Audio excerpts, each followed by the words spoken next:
least good to go. Well, everyone, I hope you got all your reading assignment done. There was a few pages there to be looked at. And a lot of questions that Elizabeth left us to answer, and I know we have a lot to cover. Obviously, this is our chance to discuss before we release it to the public. And we'll have another chance to discuss after we get it to the public. Part of today's meeting is not so much what we want it to look like as much as what we want released to the public for them to look at. Which I think is slightly different. And so again, if you haven't been through everything, you'll still have another chance when we come back. And whenever that next meeting is, which we'll talk about later, which I don't remember, but we want to make sure what we're putting out there is what we want the public reacting to. So Elizabeth, I know you've got a PowerPoint and. Yeah, and before we begin, Luke can give the kind of the intro. Oh, I forgot. You go, Luke. Okay, thank you, everybody. Like I said, or like Becky said, my name is Luke Mortensen. I'll be helping to facilitate this afternoon's Zoom. I will work alongside Chair Finkeldye to facilitate this afternoon's meeting. A few quick items, though. This meeting is being recorded and broadcast on the city's YouTube channel and cable channel 25. For those who are attending online, please remember to mute yourselves during the meeting when you are not speaking. The chat function for the public is disabled, but chats will go directly to me. Unless you are participating during the meeting, please turn your video off as well. This allows the active meeting participants to be seen on screen. You will still be able to hear the meeting. And when you are participating, please remember to turn your video back on. If you're having any trouble, you can chat me and we can try to figure that out. The city reserves the right to mute people or turn individual videos off to minimize distractions. And with that, I will send it back to Chair Finkeldye. Thank you so much. I was too excited. So excited to get going. So thank you for that. But now I'll turn it over to Elizabeth and we can take it away. Thank you so much. Okay, so we're going to do a fairly short overview and just point out some of the highlighted changes. We're going to have some of the preliminary results from the meeting in a box exercise to share with everybody. And then we'll see where we want to take the conversation this evening. So let's go ahead and start with the steering committee presentation. Okay, so we are on module 2. So this was our agenda for this evening, which everyone got. And so we're going to do the scheduling and module drafting right now. Module 2, we're going to switch out the module 2 and meeting in a box. We'll do meeting in a box in module 2. And we've got discussion on most of the module 2 topics for this evening, but we held some of them for full discussion in November, knowing that it was just a lot to get to. Then we'll talk about November outreach, talk about the potential for having a December meeting, just based on what the group's preferences, leave time for public comment at the end of the meeting, and then whatever next steps we have. Do the next slide. So where are we? So we are here on development standards. We're in the middle of drafting the 3 modules: districts and uses, development standards, and administration and procedures. And so as soon as we get through this in administration and procedures, then we wrap it up into a consolidated draft starting early next year. Do the next slide. So we wanted to just take a minute, and you'll all, I'm sure, love that I decided we needed a Halloween theme for our PowerPoint yesterday. So this is knitting it together. So we had some questions come up about what's happening with the comments that are out there. And so our drafting process is this: we draft each module, we review it with the steering committee, we make committee updates, and then we share it with the community and ask for comments.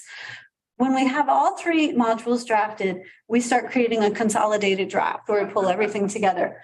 That's when we review the comments that we have and we start deciding what we want to respond to and where we want to go with that. So we have collected and sorted all of the comments, and we'll email those out to you guys after the meeting, and we are posting them on the website so the whole community can see what comments have come in. So just wanted, in case you had taken the time to submit comments, they haven't been forgotten, they will get in there. So let's switch over to meeting in a box just for a few minutes to give you guys some of the feedback, some of the community input we got on this. So We had this exercise open from August 3rd to November 9th. We had 139 respondents. So those but came in both online and from neighborhood meetings. So they brought them in and submitted it to staff.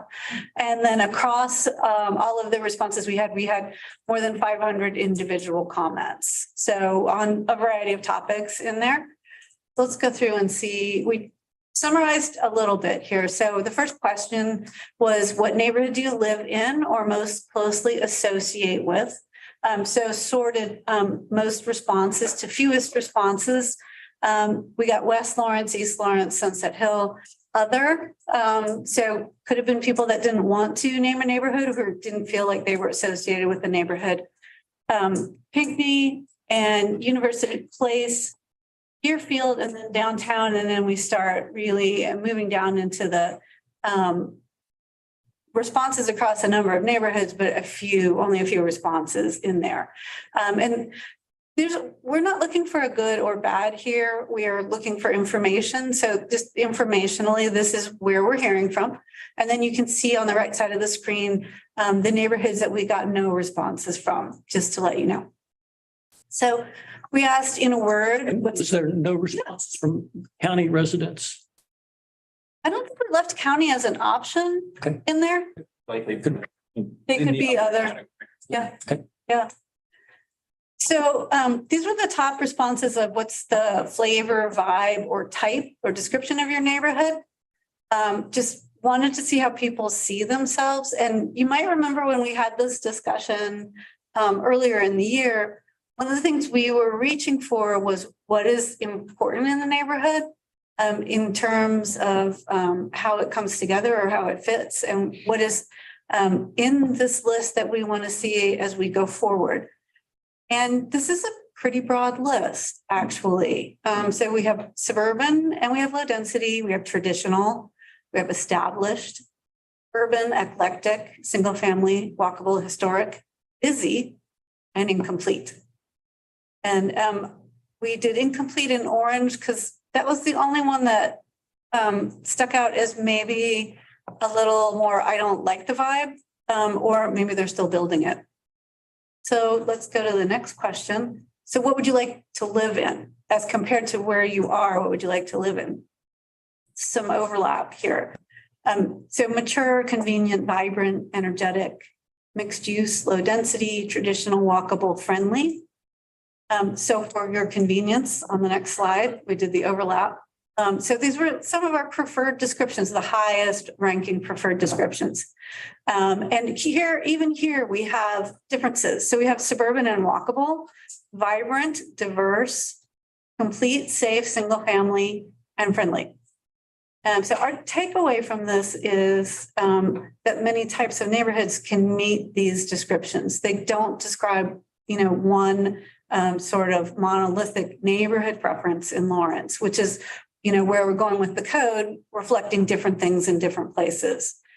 So we then broke it down into elements. So let's do the next slide. So you might remember we had elements or qualities. Go back up to the, thanks. Housing types, building placement, landscaping and open space. And we had a pretty robust discussion about what it would mean to put these questions out to the public and what they would respond to. Let's do the next slide. Other elements and qualities come down. These are a little more detailed. So consistent architectural era, location of garages, parking, a defining feature. So we asked people to tell us about what's important in their neighborhood, 3 to 5 options that you think make your neighborhood unique or a great place to live. And what we saw were pretty expansive, actually. We saw that people like sidewalks and street trees, proximity to jobs, school, and other services, proximity to public space and open spaces. Housing types comes in as number 4. That's the first time we've really gotten into the architecture of the neighborhood.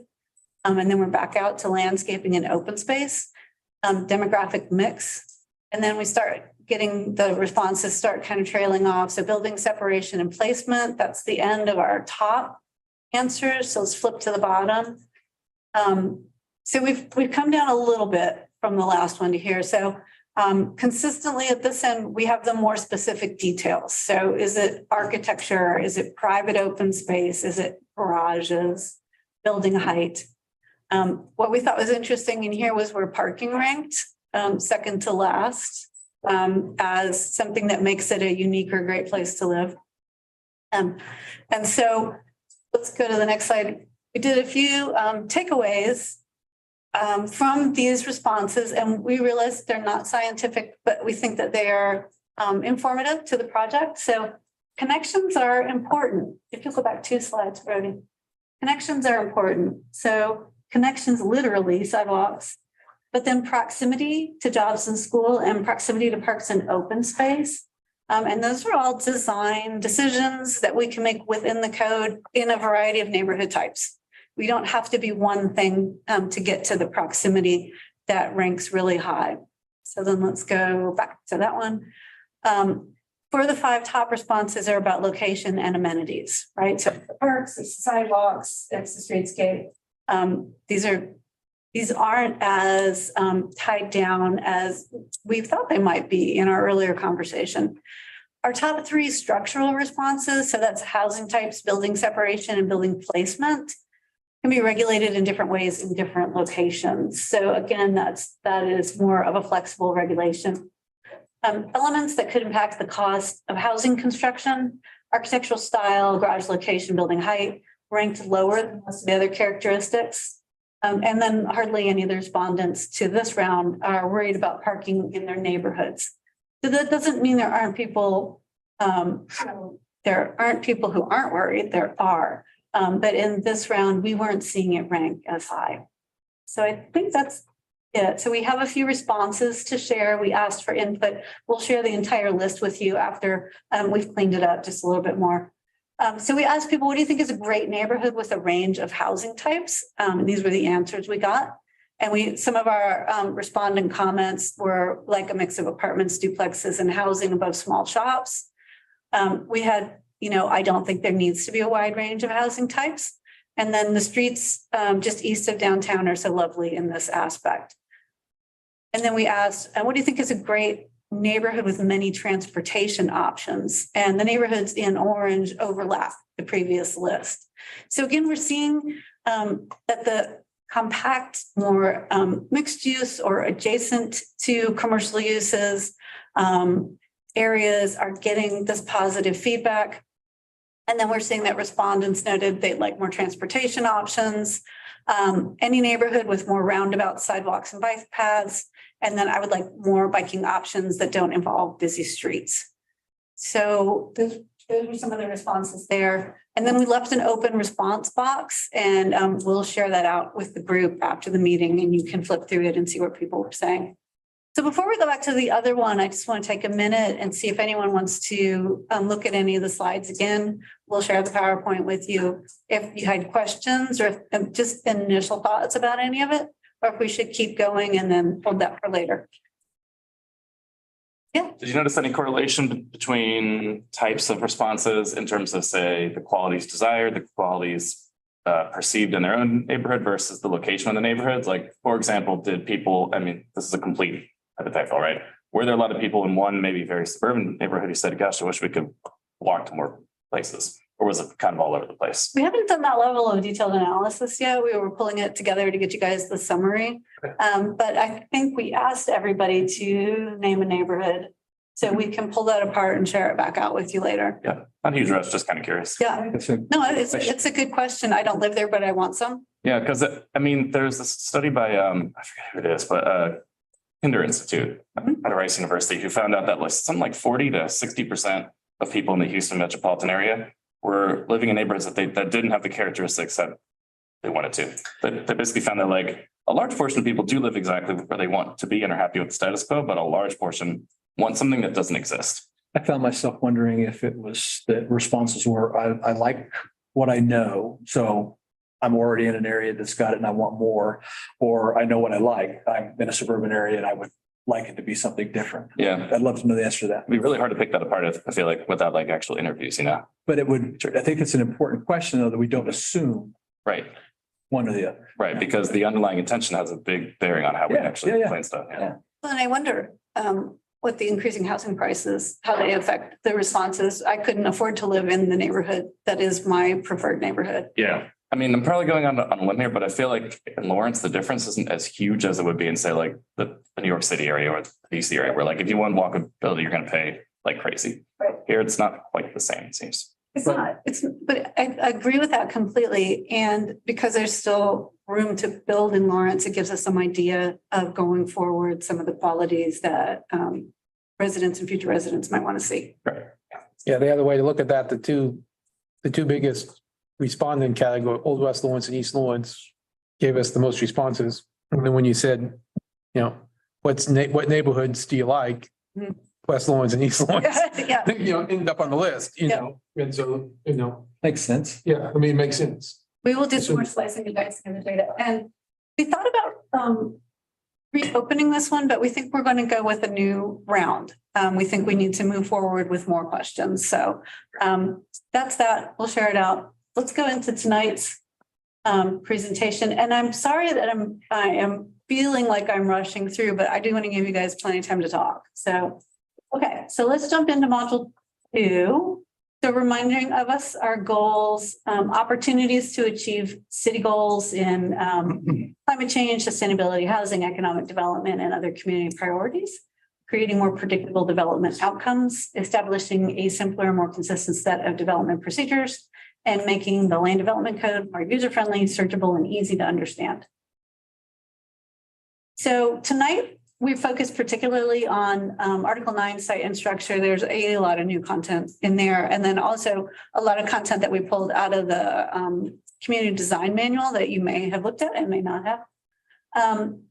10, mobility and connectivity has a lot of new content also. Subdivision design and improvement, you may have looked at right now. It sits separately from the rest of the code. In this draft, we've moved at least the design in for this conversation. We know that Lawrence shares the urban area subdivision regulations with Douglas County. So we aren't exactly sure how it's going to live in the end. So for conversation, it's here. Don't stay awake worrying about where it's going to go. We got it. Parking, loading, and access, we made just a few small tweaks in there, nothing big. Don't even worry about it. Environmentally sensitive lands, landscaping and buffering, exterior lighting, and measurement and definitions. So we'll touch on each just a little bit, but the ones in teal a little bit more. So go ahead. Okay, summary of changes. So starting in Article 9, we did some updates for redevelopment. We moved the infrastructure and utility standards out of the subdivision regulations. So that's historically where they would have gone because planners did zoning and engineers did subdivision. And it was that way until, I don't know, mid-70s, when we started mashing it all up together. The reason we pull the infrastructure and utility requirements out of subdivision is because the city wants to see redevelopment. Some of that redevelopment is going to need to do upgraded infrastructure and utility improvements. So we didn't want anyone to say very, legalistically, oh, it's in the subdivision regulations, I don't have to do it. It also helps us all think about some of the costs of redevelopment because as we add requirements to the regulations, we add costs to development and redevelopment. And we want to make sure that we're balancing in a manner that's going to get to the development the city wants to see at a price point that's going to keep developers doing it. We also added a holding place for a discussion about parks and open space dedication. And so the city doesn't currently require open space dedication with subdivisions, which is a little unusual, but we think the Kansas legislature had something to do that. I'm not going to look at Marcy because it's not her fault. Mhm. And so I think, Jeff, you told me that it was in for a while, it was out for a while. And now as the parks plan is coming back up, we're going to talk about it again. I think that's where they're landing at. I'm not fully up to speed with that, but that's the conversation I understand. Okay. So we'll talk about that a little more this evening. Next slide. So then we put in a series of what we call residential dimensional adjustments or lot adjustments. And these allow for a variety of different housing types. And because they could go in a number of different zoning districts, we put them in the site development standards. So Here we have cluster development and cottage courts. And if you haven't had a chance to flip through it, we did try to put an image of each one in there. So you'd have a starting place of what in the world are they up to. We put the very opaquely named local employee residence units and affordable housing in there. It's also a voluntary inclusionary zoning program. So that's something we can talk about. We had some small lot development standards. We have formalized 2 detached dwellings on a single lot and carried forward 0 lot line development. Library, thanks. So here are the images. So cluster development has been around for a long time. And that is, instead of designing your subdivision to kind of really spread out and take up the entirety of the lot, it's keeping the lot smaller and holding some of the development in open space. You can hold it in open space for a lot of different reasons. Could be environmentally sensitive areas, could be open space. We see communities do it with ag land, variety of different things there. On the right side, we have cottage court. We also see these called green courts, sometimes loop lanes. They used to be called auto courts, but we're kind of trying to minimize the auto part of it. So we went with cottage. Cottage may yet be weird in Lawrence, so we might want to do a different name, but that is really, we have a number of units. Could be single family, could be duplex, could be a variety of layouts around a common open space. So we shrink the lots and we put the open space in the middle. Lots of this development in the Pacific Northwest and in the Southeast probably have some hiding in Lawrence also. It's been around for a while, but we're seeing a resurgence of it. So the Hey, next just a one. quick question for you, just when I look at the example of cluster development. Yeah. There's a lot of open space there, right? Yeah. Same number of homes, presumably those are homes, and Yeah. foundations and things that are poured, but are we saying that it's only cluster space if it remains undeveloped? Yes. It has to go into an easement of some sort. Okay. So I'm going to back that one up. We have worked in communities that ask for cluster if it's on a long development schedule. If you have a large acreage and you're like, I really only want to do half of it now. I think it's going to take me 20 years to get to the other half. And then we say, okay, could you hold that open and cluster? But typically it goes into an easement in perpetuity or however long that is. That run contrary to the notions of infill development, and trying to build density to leverage infrastructure costs? Yeah, so this is going to help us in places where we have land features that we want to preserve, or in places where open space is beneficial to the community, even just the new community that goes in there. So we're trying to get that balance of, It's for a different purpose. yeah, Yeah, all right, thanks. thank you.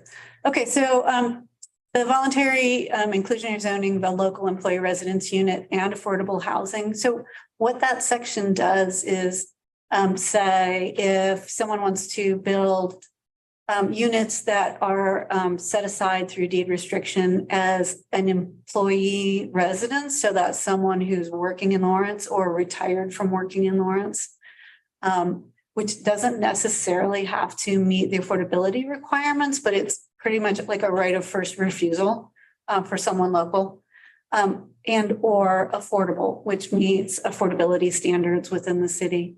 That we essentially have a fairly broadly drafted density bonus written in there. So if an applicant comes in and says they're going to do this, they want to do it, they're willing to do it, then staff can work with them to allow more development on the site. And the reason we want to do that is we want to use the market rate development to offset the provision of the local employee units for the affordable housing. So it pencils out essentially in the end.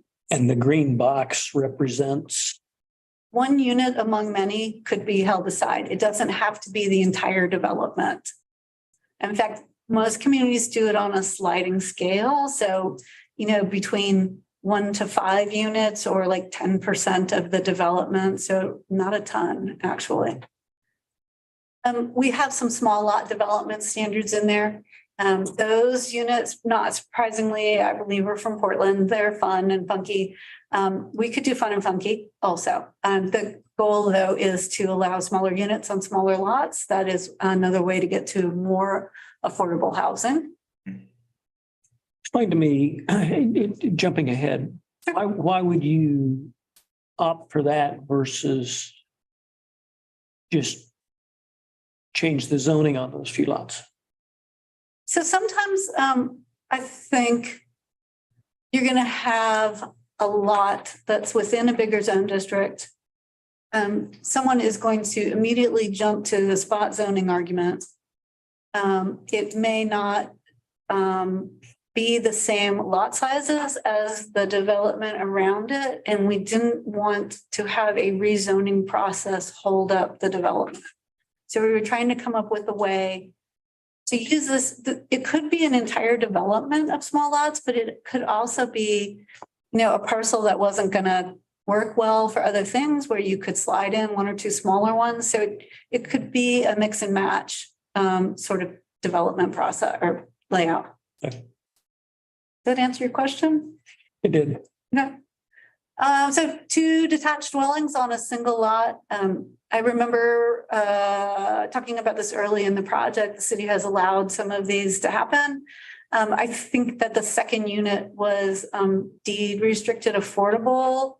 Yes, Good. or at least affordable to start with.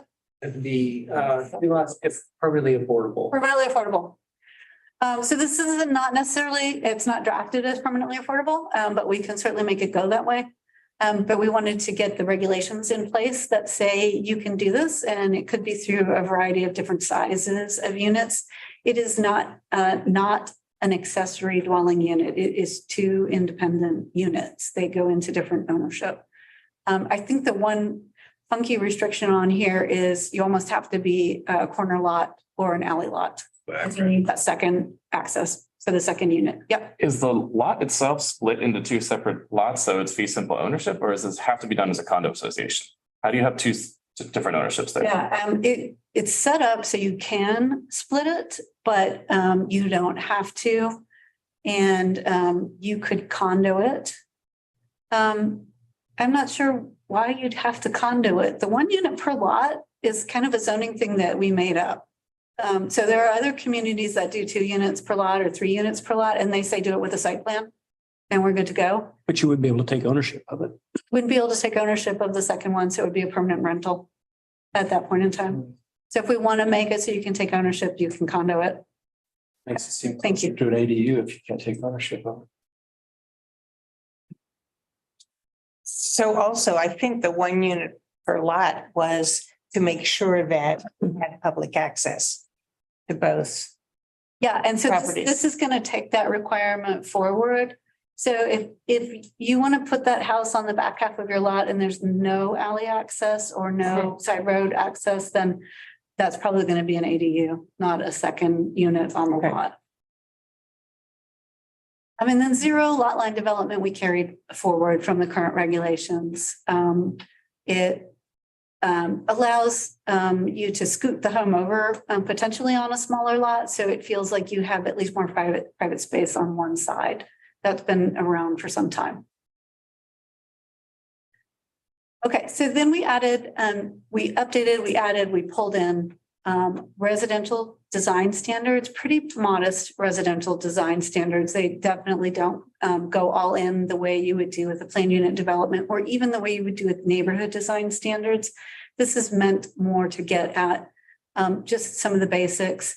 And I think if I remember correctly, we start with 3-unit attached. We don't do single family or duplex. Hold on.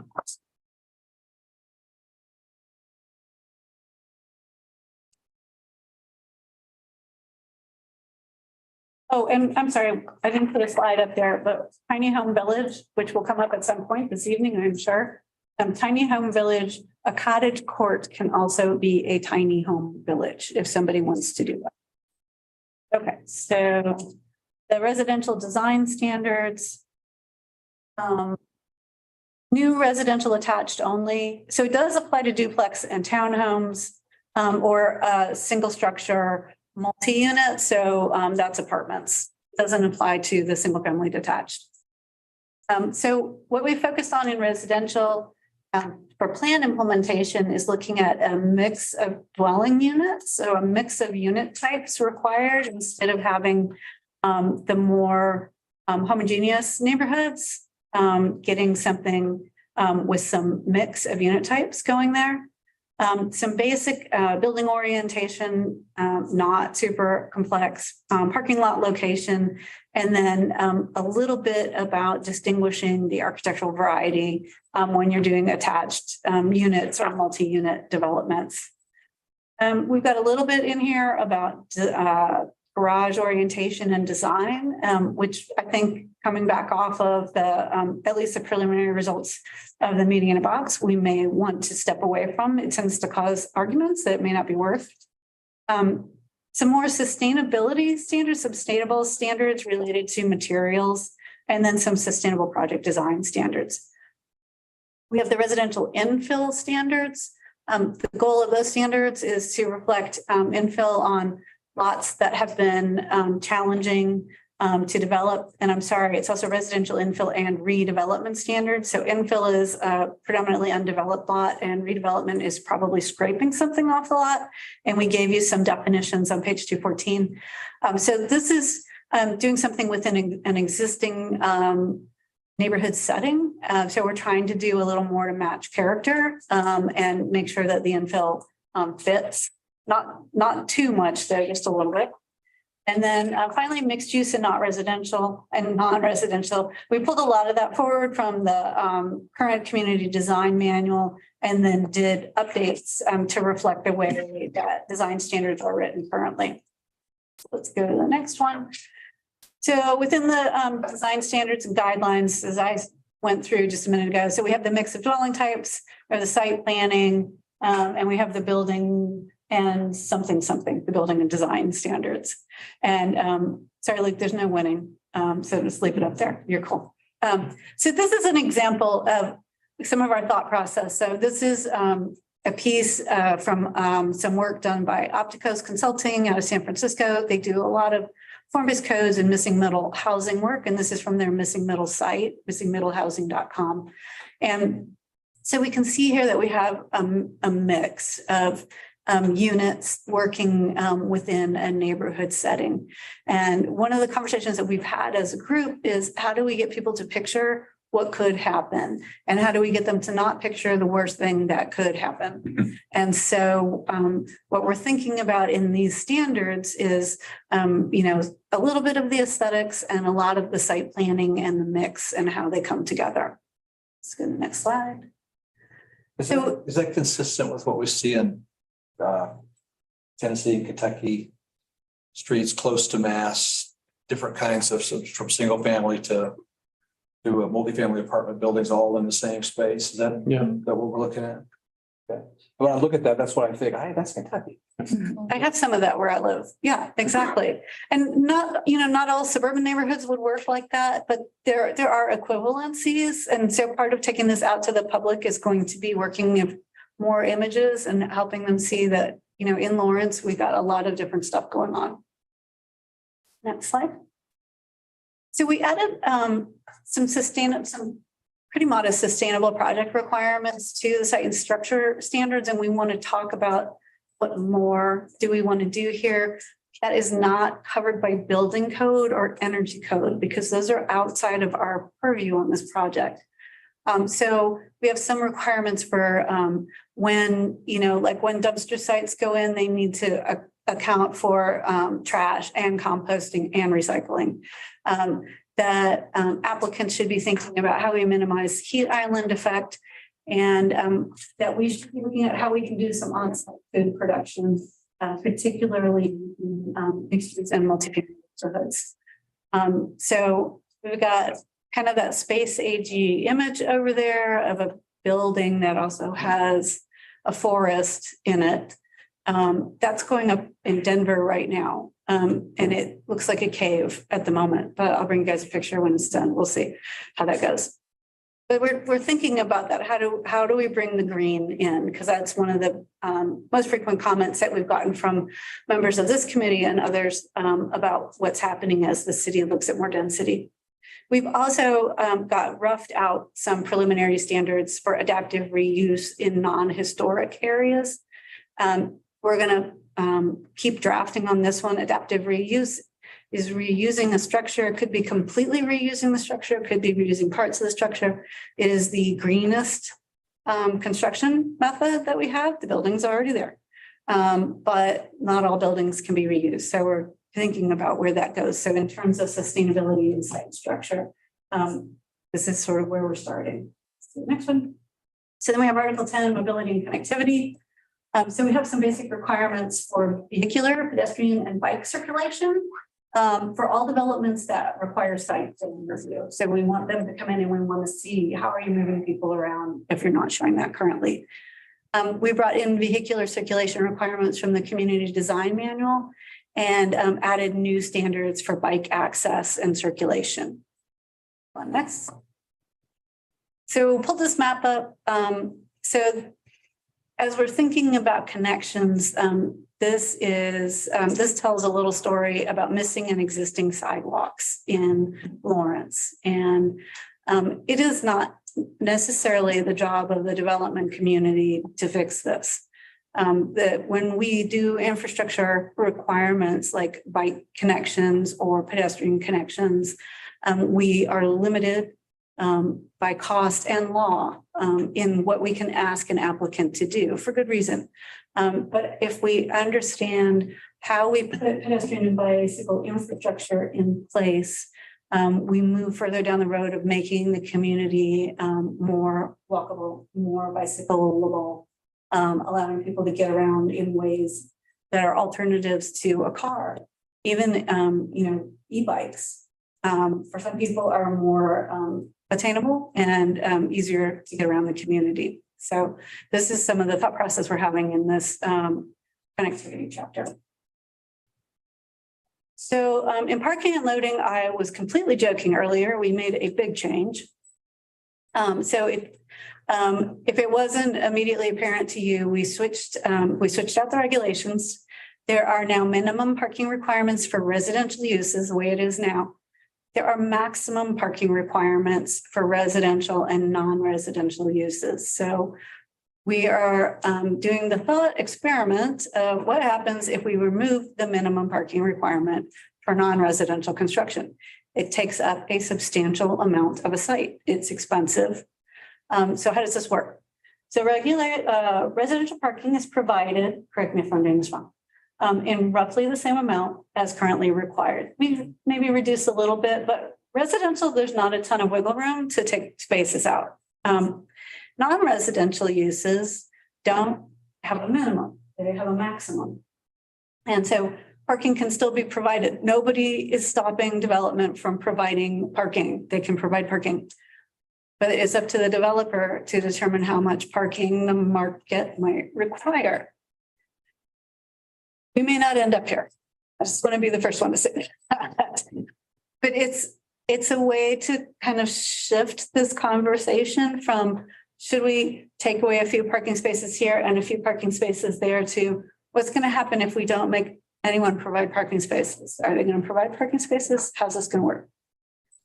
So we did not invent this for Lawrence. Can you remember off the top of your head a couple, three of the communities you looked at when you were looking at this? Other ones that have done this are Bloomington, believe Overland Park is looking at it. Just looking at it right now. Yeah. Some others along the Pacific Northwest, Portland only has maximums. Certain areas around Colorado, Longmont, Colorado also has a maximum only. So yeah, it's gaining traction. So this is to essentially juice this conversation so we can talk about parking and what parking means in the whole scheme of things. Yep. It seems interesting to say Thank what you. parking do you need, but sites are so different depending on whether they're in a residential area or whether they're in a commercial area. Culinaria is an example of a restaurant that fills up the street on New Jersey Right. when they're open. Yeah. And that may be okay because it's only Wednesday to Sunday and it's evenings. But what do you do when there's that difference? I mean, people would probably still provide parking if they're on West Iowa or in a commercial area. But is it okay to say you don't have to have parking and you can use on-street parking in front of residences? Right, and I think so. I And think so how do you, taking this conversation where it's going to go. okay, But instead of inching it backwards incrementally, we flipped it and then we'll inch it forward. So then we'll have this conversation, is this really a downtown thing? Or is it, just these commercial areas, or is it where we really want to see infill and redevelopment? So our anticipated outcome is we're going to carve out some of the residential neighborhoods and say, no, you still have a parking minimum because of the impact that you're going to have on the area.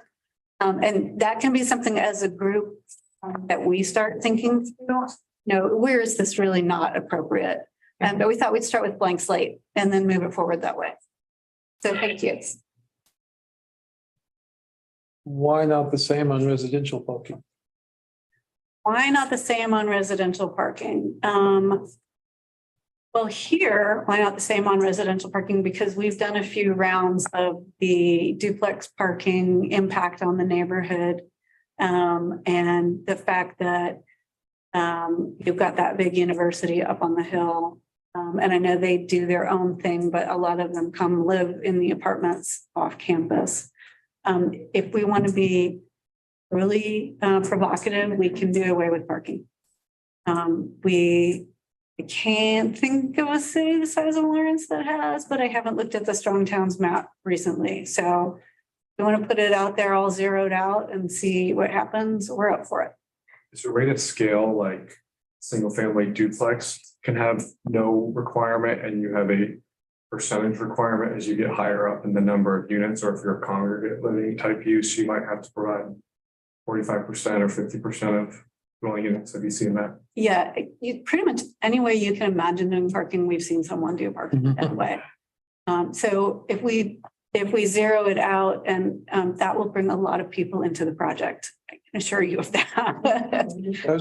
I was asking the question, why That's, not be provocative and that's the see question. where it goes Yeah. versus saying we're not changing parking and not having anyone. So maybe it's a dumb question, but if you zero parking out, where do people park?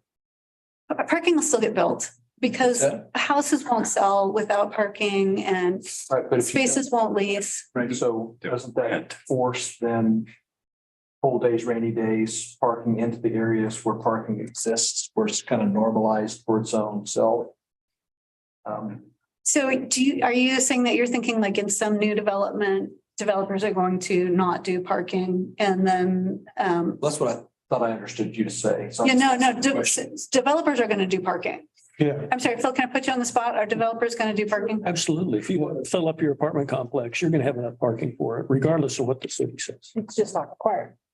It's not a code. And there won't be trade-offs made between, I'm just gonna make something up here in the Orea neighborhood, you're redeveloping something. You've only got so much space for parking. You think, the rest of them will park on the street, Sure. in and out through the neighborhood. Duplexes would be problematic because you have a duplex and a 2-car garage. That means you get 4 cars, 2 in the garage. Of course, nobody parks in the garage, right? So 2 there, but it's got 3-bedroom or 4-bedroom on it. So you got 4 people living there. So 2 people automatically have to park on the street. But if we fight that right now anyway, the one that immediately comes to mind is the Drydell sorority, right? They didn't want to provide the parking for theirs, and had we left it up to their desires, they wouldn't have. What was their thought? What was?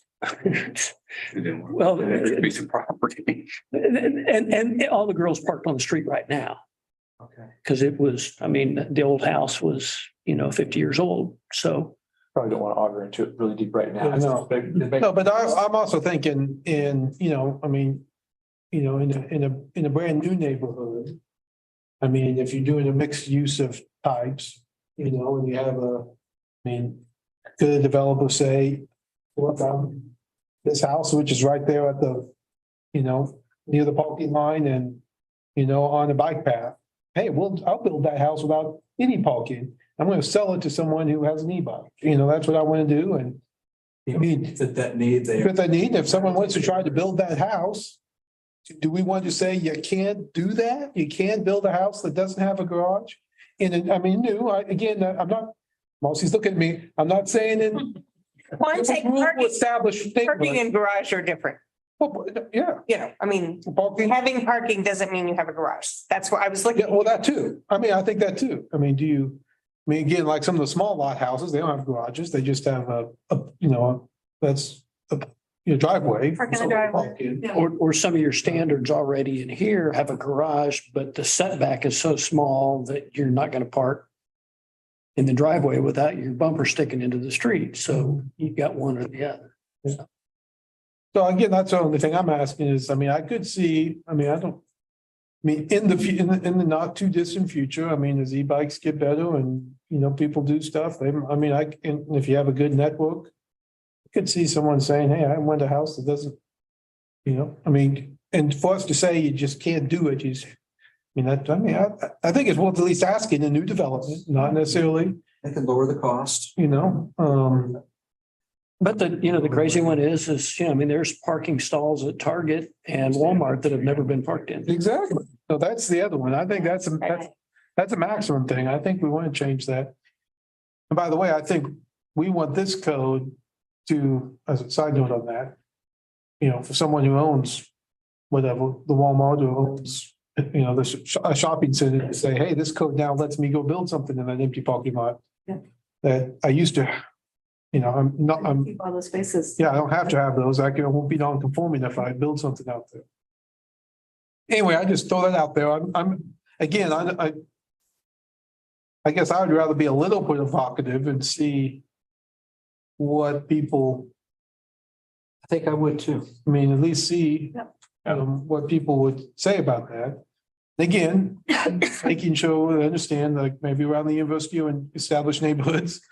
Again, we don't want to necessarily, but that's different than new residential neighborhoods. That could be what we use our next round of surveying for. So, okay, we have to restrict and require some parking. Where do you think it should go?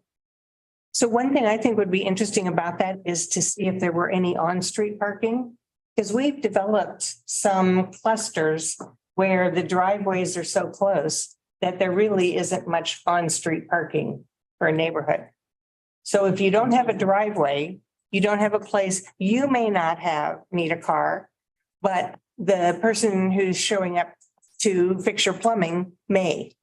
And so I think those two things might go together, that you need a plan that will have some on-street parking if you don't have any off-street parking. Because then at least you can have people come visit Or or, streets are wide enough to have them. yeah, No, I'm with you there. No, I can see that for sure. Yeah, some of those neighborhoods where you have so many driveways, there's no place to park on the street because you'd be blocking the driveway. right. So I think we need to make sure that that goes together and we're not saying, oh, you don't need any parking and there's no parking on the street either. I'm with you.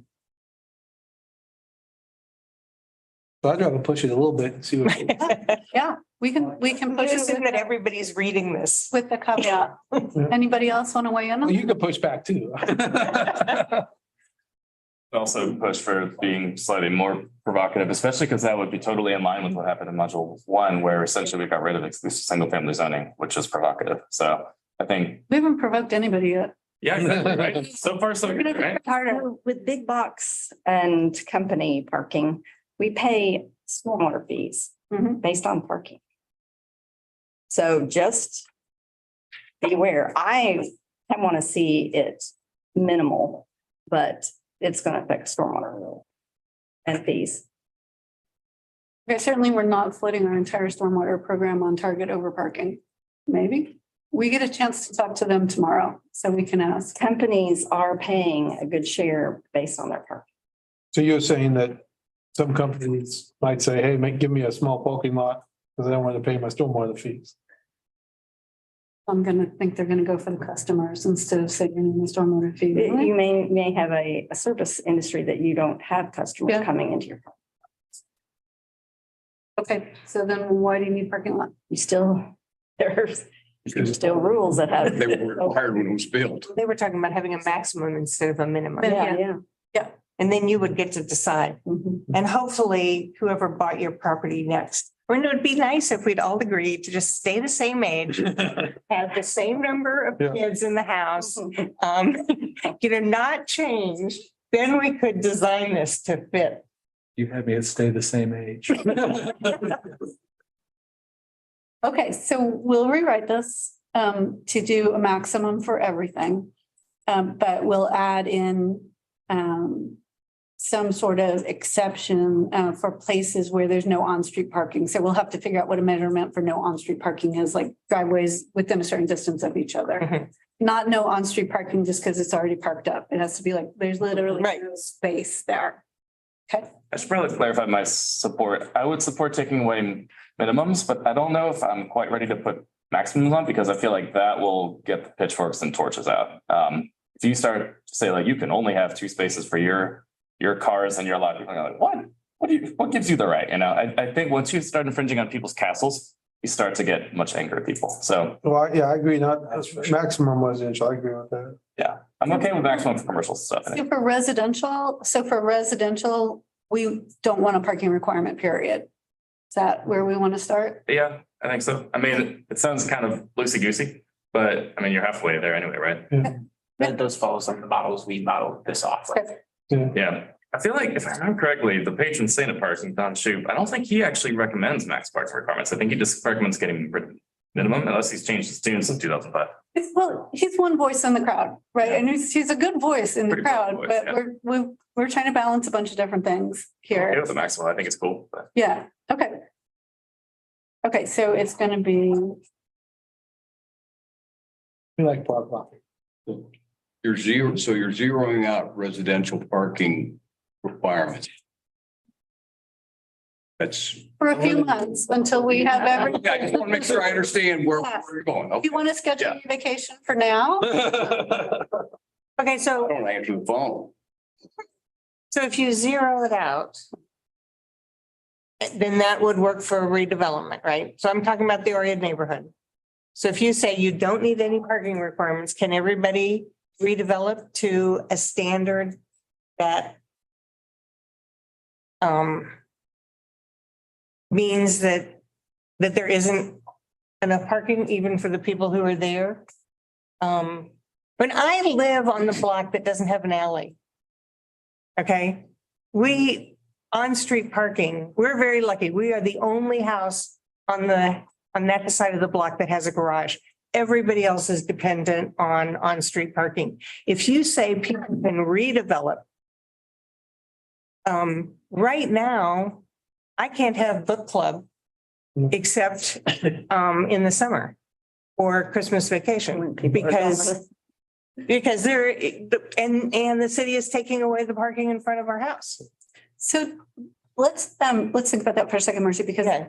we probably, if we want to think about Oread or any of the older traditional neighborhoods with redevelopment, we probably want to think about the scale of what the existing could be replaced by, not necessarily the parking as our driving factor, right? What we really care about is what can go in for redevelopment. So what we might want to say is, you can only replace single family with single family, or you can only replace single family with a duplex max.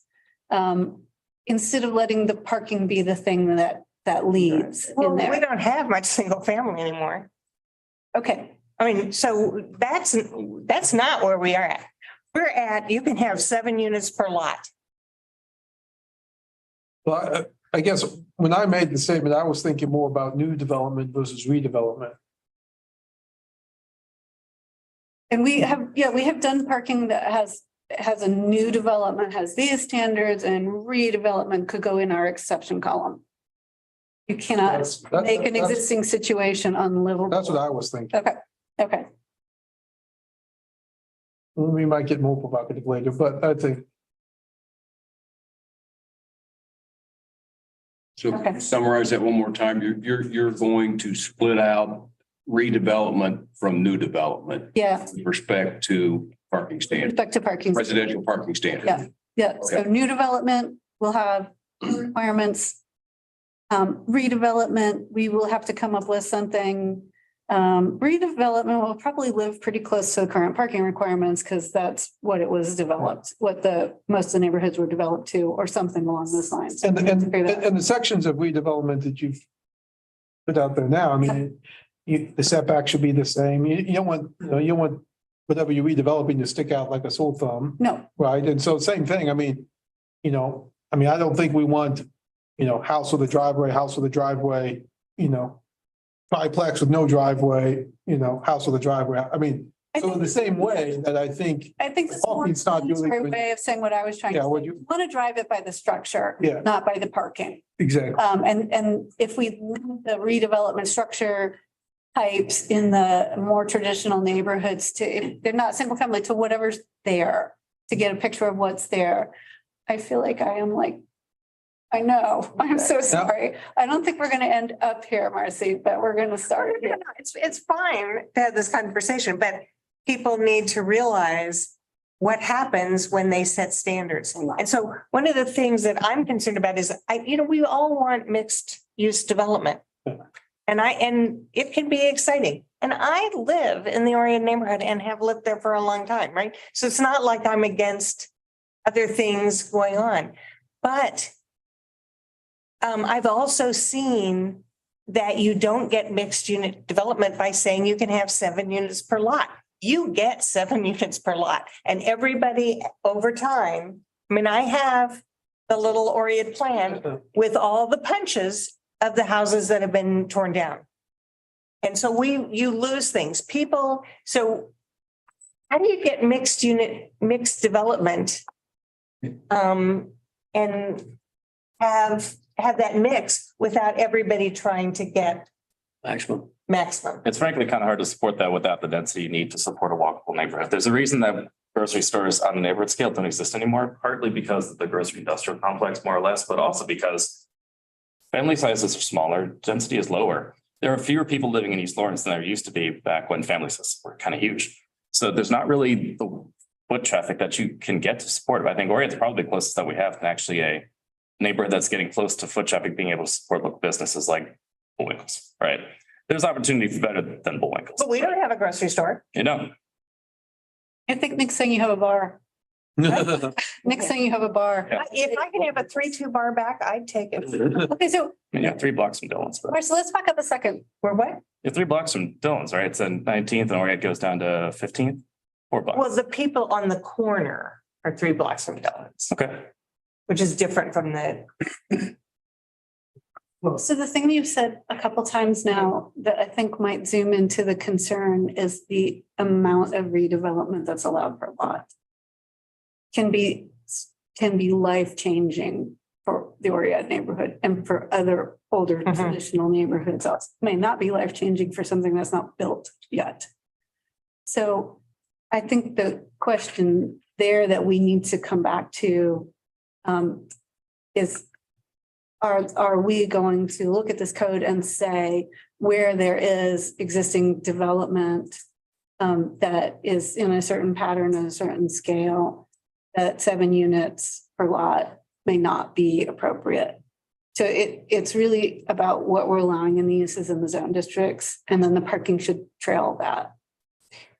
So and East Lawrence is interesting because East Lawrence was duplex until a lot of north of 9th until it was rezoned single family in the 1980. And so all of a sudden you were seeing, you were seeing lots bought because you could get more money if you remade it a duplex instead of single family. But also that means that the property ownership is not individuals, it's rental or landlords, So all of you are, when you say you can have a duplex, you're telling a lot of people you may not get to own your own home. I think it's a little presumptuous. You can own a duplex and rent out the other half. And you can have duplexes split across lines and each person own a half of it. I know people who do this. It's not that uncommon.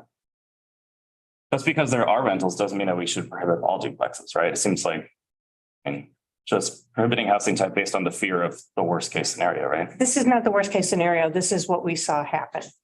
And I'm saying, because in a community that didn't have so much pressure for rental. I mean, we had a university that decided, based on comments from the Chamber of Commerce in the 70s, we're not going to build any more student housing. And all of a sudden, that's put a great deal of pressure on the rest of the community. And so it's not, I don't know, I'm speaking from what I've seen over 50 years. Well, the other thing I would say is, back to the point of housing types versus, parking, we all, and not that don't put this in the paper. I'm not suggesting this, but we're like one of the few university towns that don't have parking permits in all the neighborhoods around. In neighborhoods. Campus. Off campus. I mean, you could do a lot of this by taking the neighborhoods around the university and saying parking permit system. And, I mean, I was just at the University of Wyoming, my daughter lives off campus now, parking permit, there's only so many, she lives in a duplex, but there's only so many, that duplex only gets so many parking spots. They can have, a lot of people live there, but they're only getting so many, parking permits. So there's other ways to address that, too. So again, not that it's gonna be. So, no, we're doing this the hard way. Yeah, Because parking permits would be a way easier way to do this. yes. I mean, that's my point. It's, Yeah, I mean, they're not fun. I live in a parking permit neighborhood. It's a pain, but I also have, commercial that fronts my house and it keeps 80 employees from parking there. And I feel super bad for them, but not that bad because I get to park. I think I live by the hospital and the employees of the hospital use all of the Missouri, Arkansas, Yeah. not Michigan, but Missouri, Arkansas, Alabama, as unpermitted parking and save whatever it is, $30 a month or whatever they charge. I don't know. I don't happen to live on one of those streets where it's an issue, but it is in the neighborhood generally. So it's outside of university, okay, which comes back to your question on 220. What are the issues with duplex conversion? Because much of what you all seem to be talking about here centers on what you're going to do with duplex conversion in established neighborhoods, in my opinion. I was just going to say, I like the idea of ADUs, I think, more than duplexes. It's the same density, but you have somebody who's kind of in charge of ownership rather than questionable. And when I drive through neighborhoods, I'd like to see people who are taking care of their property. And if you're in a duplex, I mean, how do you make it look like it's one place? I'm gonna follow Nick on that one. Okay. We're still making assumptions about those people.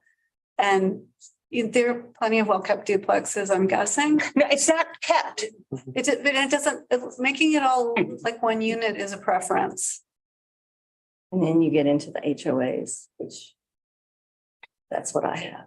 Yeah, I think that's fine. They're well kept. They're good people. When I was mayor, I lived in a duplex. But, I also think it puts some strain on the people that are there and what happens within their yard and. well, so let's do this. Let's hold that conversation. I've captured it. And this is what we want to happen. As we go deeper into the code, all of a sudden you're like, wait, back up. There's this other thing going on here. And now I can see changes that you're making are going to make me really grumpy. So I will start a list of, well, what about this? Questions. And then when we get through module 2, we're going to back up into module 1 and we're going to look at, okay, are we allowing too much redevelopment to take place in some neighborhoods, or are we not considering, the impacts of these changes? So I think we're going to move forward with no parking requirement for residential with our two exceptions. So that is parking where there's literally no on-street parking, and something parking for redevelopment that is in keeping with the neighborhood. And then max parking for commercial and industrial uses. Okay? Okay, you guys are all gonna hide your home phone numbers when we post this, right? And what Yeah. will be the max? I can't. for- It depends on the use. It's drafted according to the use So table. if you look at the screen now, we have both the tables, the recommended minimums and recommended maximums. It would go by the specific use, parking use related to the use. Does Leah want to say something? Or is she just? Yes. I think she just dropped. All right. Was so disruptive. Liz, do you mind if I go back to something, Yeah. Marcy? So I wasn't here in the 1970s. So I don't know what happened of, the blanket statement stating that because the chamber said something that university decided not to Build housing. build housing. So I mean, being an employee of the university, the chamber doesn't tell the university what to do and what not to do. They don't know. So, I was at the meeting. so I'm just saying, I don't know if it's fair to simply put all that onus, on the chamber. Because the university is going to do what they want to do regardless. Well, the university wanted to get along with the chamber. Well, no, but what I'm saying is that this You is, think that happened? No, I think the mayor lived in a duplex and she paid her half. I just want to state that a blanket statement like that may not be most helpful for the situation. There was, Okay. well, I- okay, at some point in time, the university stopped building But it wasn't. housing on campus. But it wasn't because the chamber told them not. I can't believe that. Well, and regardless, whatever happened 50 years ago, we've got a problem now where we haven't been building enough housing for the last 20 years, period. University Yeah. housing, market rate housing, affordable housing, any of it. So, I mean, I don't know what happened 50 years ago any better than Derek does. But I don't know that it really matters today because the bottom line is we need more housing, period. Yeah. Okay, got it. Let's move to the, Sorry to delay this, but I just I'm with wanted you. Get that out there. Okay. Okay. I've got to hold on a big piece of conversation. We're being provocative. This is, we're not really being super provocative. We're out there doing things. So let's see what happens. So that means we're gonna, the next couple slides, I think, will be not as relevant. But let's go ahead and look at it. So we did do some parking adjustments.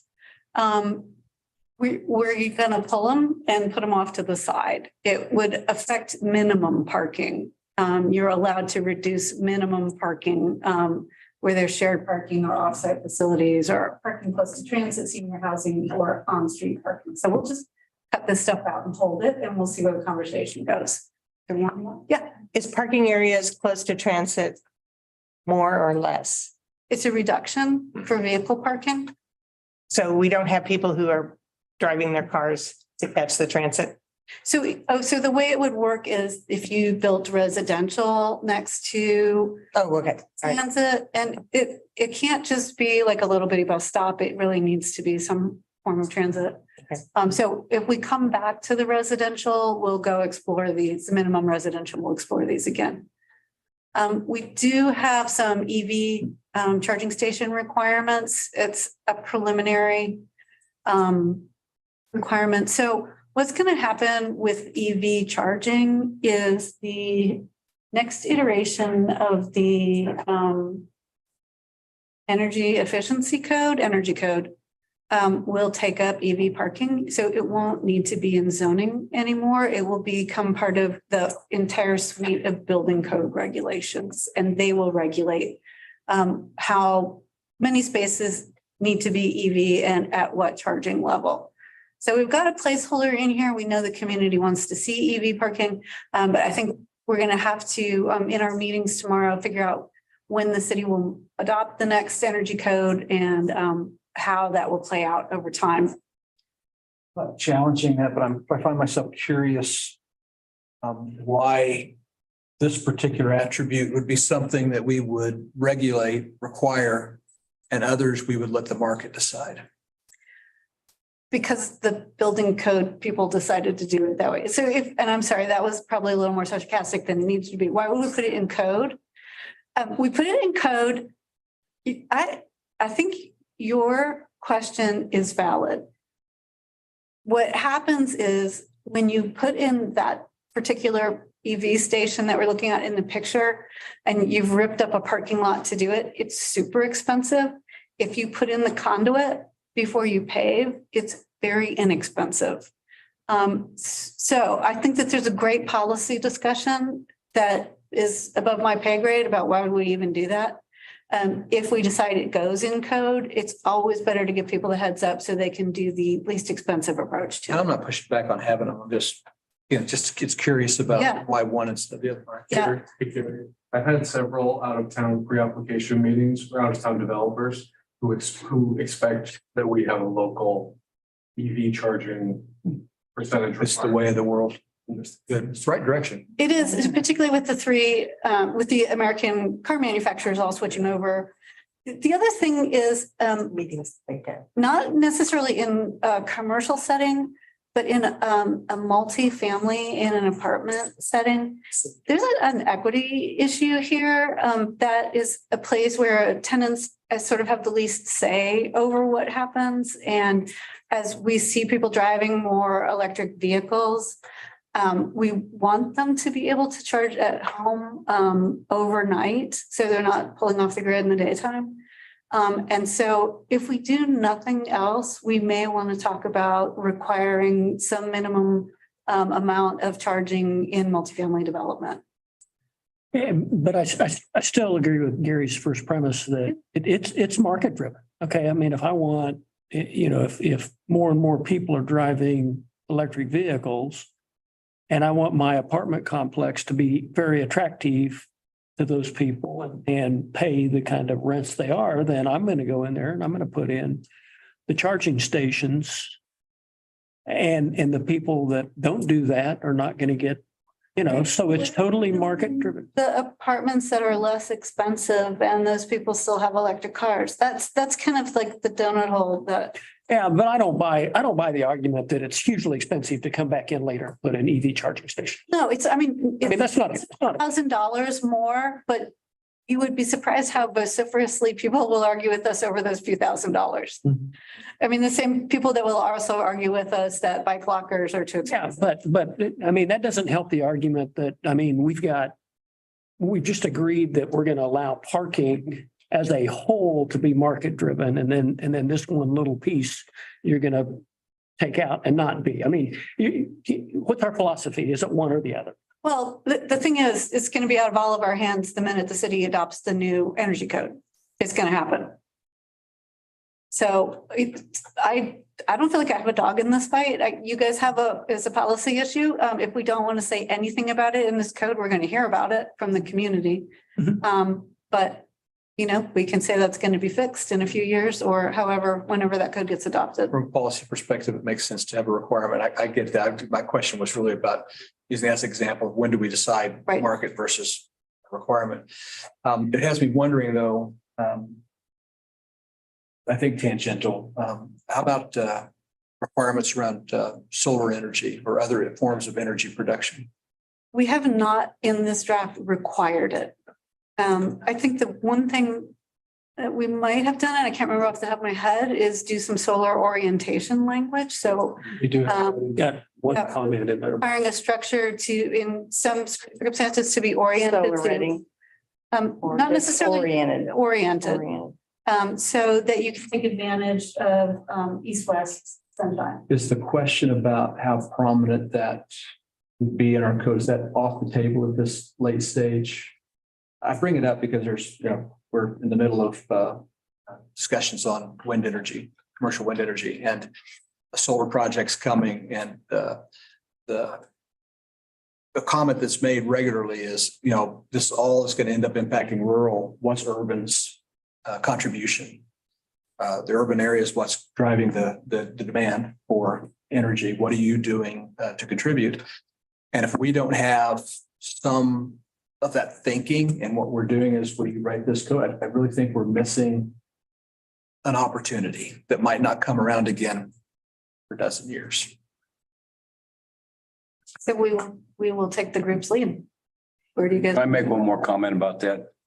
There was under your sustainable resilient design PD, there were some allusions, if that's the correct term, to energy efficiency criterion and so forth and so on. And in my comments that I wrote back to you all, I made the point that perhaps we also ought to be considering, you know, charging stations as part of the criterion in that sustainable environmental PD or whatever you all are calling it.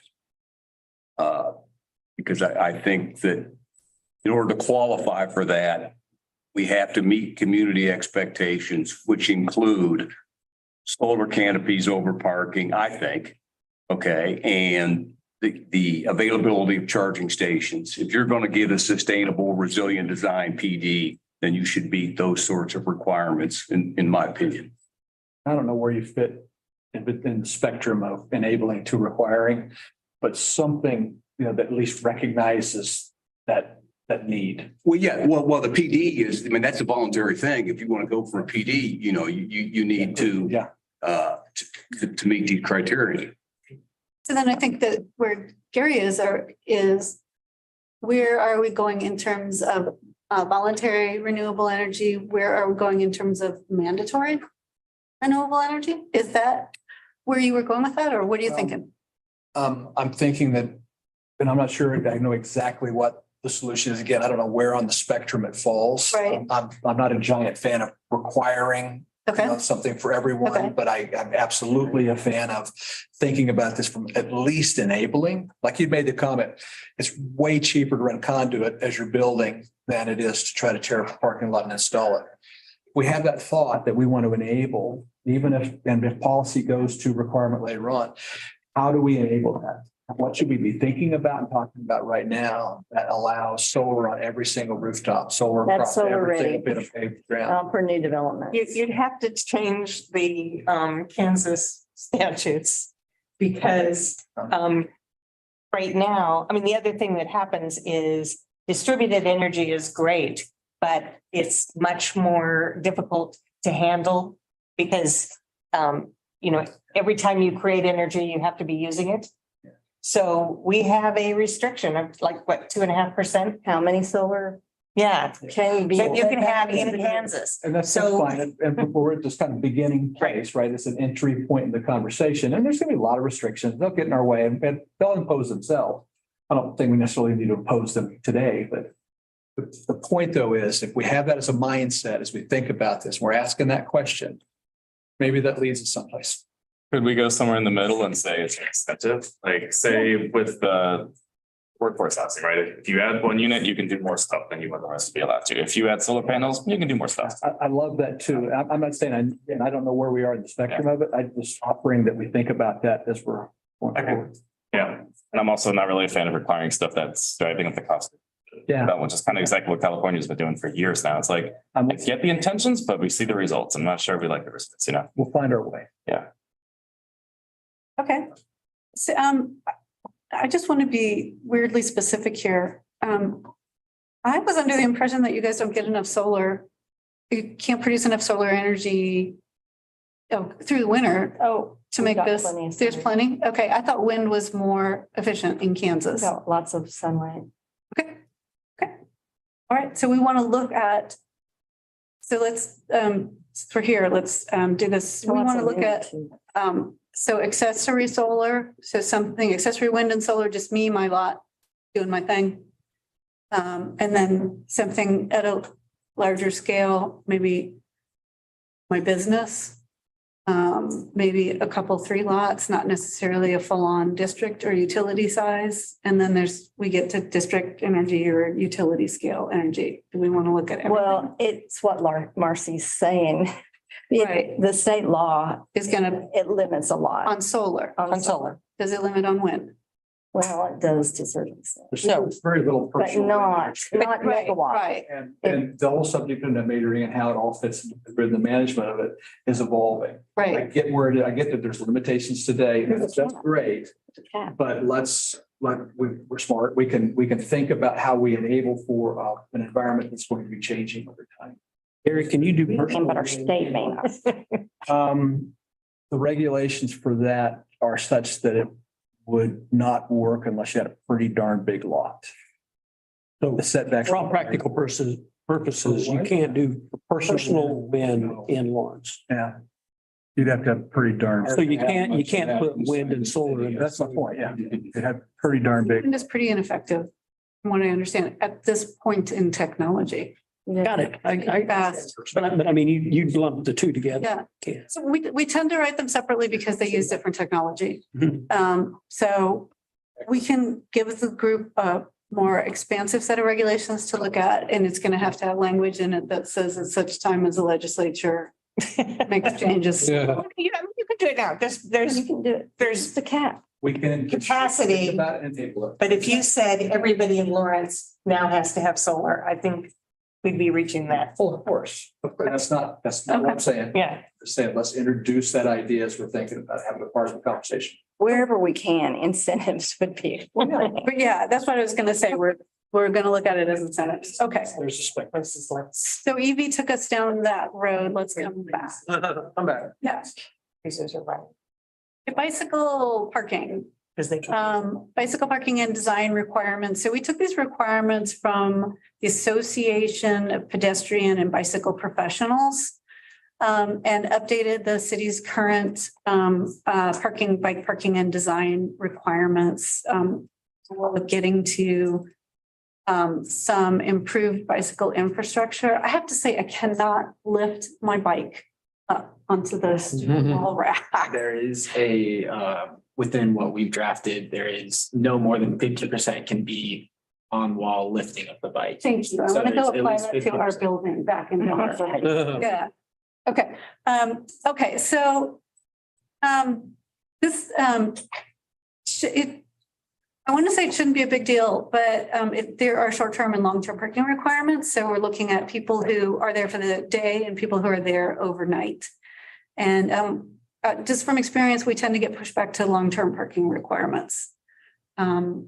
So just letting you guys know, it's in there. Okay. Put it out, see what happens. So what are the current requirements for short-term bicycle parking? Because I've heard lots of people complain per that we don't 20. have enough. One bike space per 20 car spaces. Yeah, it differs by use. By use, For yeah. both short and long. So each individual use has a different. Some have no long-term requirements, some have no short-term, some have no requirements at all. So we're trying to get consistent. If you need a short term, you have a short term. If you need a long term, you have a long term. If you need both, you got both. And then we talk about basic infrastructure requirements, basic parking requirements, more so than the just the bike rack that I remember from elementary school, which if you really want to pick up and throw in the back of your truck, you can.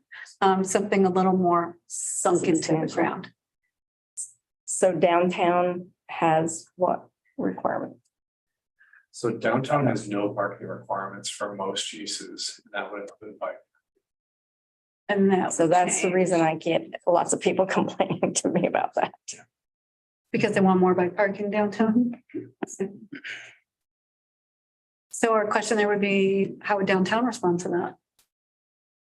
Which what we heard. That's with parking, no one says anything. The problem was that the bike parking took up car parking. We took up retail space, we took up, we took up green space, we took up.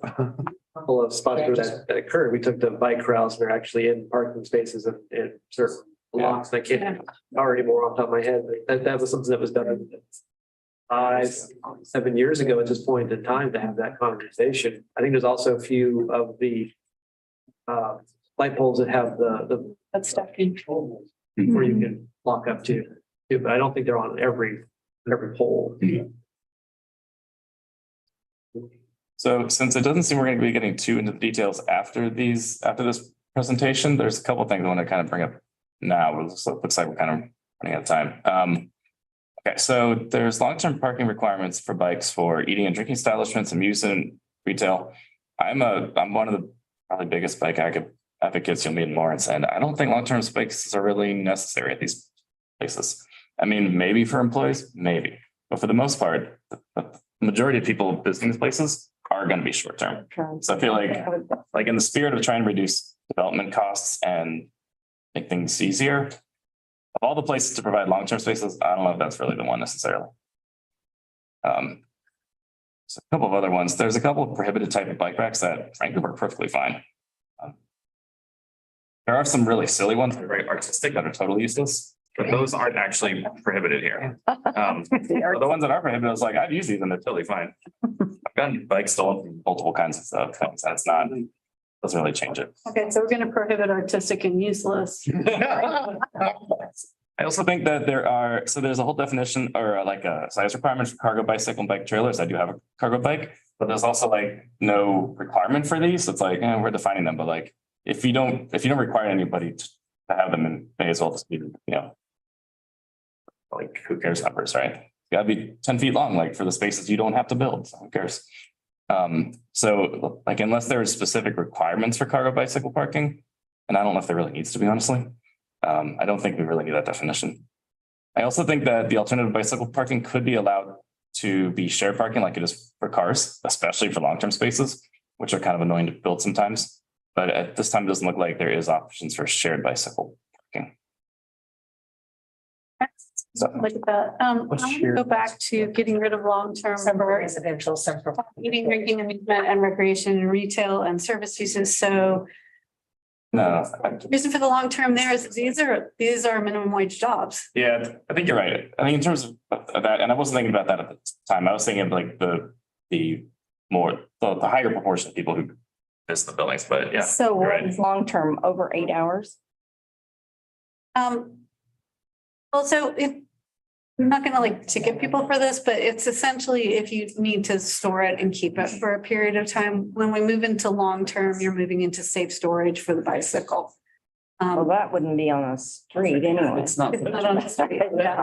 So the employees close. They only need short-term. Yeah. Well, 8 hours, that's what I'm saying. No, we're not doing it by hours. So it's more an enclosed space. So what you need to think about for long term is like, this is probably someone who's bike commuting. And we want to give them a space to put their bike so they don't come out at the end of whatever their shift is to a soaking wet bike or a snowed over bike or a stolen bike. Because if that's their primary means of transportation, we want them to be able to keep it safe when they can't check on it. So like if you build a new Walmart, the Walmart should have a place for employees to be able to park their bikes inside while they're at work. Right now, a Walmart doesn't build those. I'm just using Walmart as an example. So yeah, if you're building something like that, they have some place where they can have long-term, meaning it can be stored. Not just So- the guy who comes up to shop at Walmart. Right, The so person who shops at Walmart is gonna ride up, park his bike at the front on a U or something, go in, buy something and go off. Yeah. That wouldn't be for them. so it might be better to put it into a parking garage instead of required. Downtown, yeah. Yeah. Yeah, downtown, that'd be. Downtown. I think. Probably not out of Walmart though. No, but I'm thinking if you're gonna require long-term parking, we wouldn't require it at each business. You'd probably put it in a parking garage. Yeah, I mean, yeah, for like a downtown, that's what you see more often, yes. I think for elsewhere, it could be that shared idea that I was saying, where it's like, say you have 3 smaller businesses right next to each other, so they all pull their resources. Maybe one has a kind of underutilized parking lot, all right, I'll put like a little corral over here and I'll pay into it. And then we can all meet our requirements, which is exactly what's allowed for car parking as well, at least for the new code. Okay, we'll change it out to do the shared parking. For commercial uses. So downtown could do all of their parking. Maybe they could convince the library to sell them some space on the top or whatever, or no on top. But I do attract my comment about the long-term parking in other establishments. You guys are right. That makes sense. Okay, let's finish this up, I think. Questions for discussion. Actually, let's flip down to the next, keep going. Because I was going to go through the whole thing, keep going. Okay, Article 11 is subdivision and design improvements. Not a ton of change in here yet.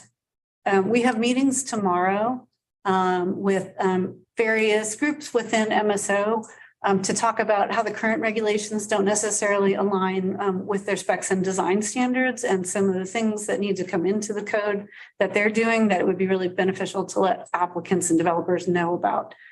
And so again, what I said earlier, right now they're separated from the city county standards and we'll figure out how to make sense of that one down the road. So this is probably not going to get a whole lot of comment from the community. Most people, apart from developers, don't spend a lot of time in the subdivision regulations. But this could be where we do some additional stormwater work or some of the connectivity that we were talking about. If it comes in early in the design, it's a whole lot easier to do. Let's do the next slide. I think your drawing probably doesn't meet the code. I liked it. It was colorful. Okay, environmentally sensitive lands. So we've consolidated all the standards related to environmentally sensitive lands and natural resources. There are new stormwater and natural area protection standards that were drafted by MSO to mitigate the impacts of grading and drainage design that are in this draft. And also new steep slope and ridgeline development standards that were drafted by MSO. And so they're to prevent from erosion and landslides and preserve visually significant features. And this will be some of what we're going over with them tomorrow and then probably a little bit more over the next few weeks. Landscaping and buffering. So in here, we took the current regulations, did some adjusting. We introduced a minimum total landscaping requirement based on zoning district. We pulled street trees out of subdivisions and put them into landscaping. We decreased some of the required buffer yards between development types and then made some adjustments to the landscaping materials to be more specific about what xeriscaping would be or what water-wise development would look like. So not a ton of change, just a little moving around and upgrading there. Yeah. Based on that comment, I don't disagree with street trees into the landscaping. However, when we do a subdivision design, we have to submit at that point in time the street tree plan. Yeah. Okay, so if somebody is designing a subdivision, the one place they're going to be is in subdivision design. You're not going to be in the landscaping designs. Right, so we can still say in subdivision submissions that you have to show your street trees. That doesn't change how we can do the applications. Thanks for pointing that out, though. I'll make sure that it gets carried forward. Next one. Okay, so we added the basic xeriscaping requirements. We pulled in stuff from the community design manual. If any of you works with the community design manual, it covers a lot of different stuff. And so we've tried to kind of parse it and pull it into the right locations here. To be clear, our goal is to get rid of the community design manual. Yeah. It will become code. And so we're looking at what's a shall and what's a should and how we do all that. And then we also introduced some new basic irrigation standards for installing and operating systems, looking at water usage. So the low flow and automatic irrigation systems. Oops, I didn't finish cleaning this one up. I apologize. So the city had an exterior lighting study done a few years ago, more than a few years ago. It's not that old, actually. Remember this one? Probably older than I think it is off the top of my head. It's been around for a little bit. So we got a hold of that. We got a hold of the lighting requirements from the community design manual. We typically draft exterior lighting standards. So we came up with a useful mashup of everything presented to us and tried to look at energy efficiency, tried to look at reasonable amounts of lighting, how it applies to different development types, and then added clarifications for like measuring light trespass, when lights need to be turned off at night, and different standards for different types of uses.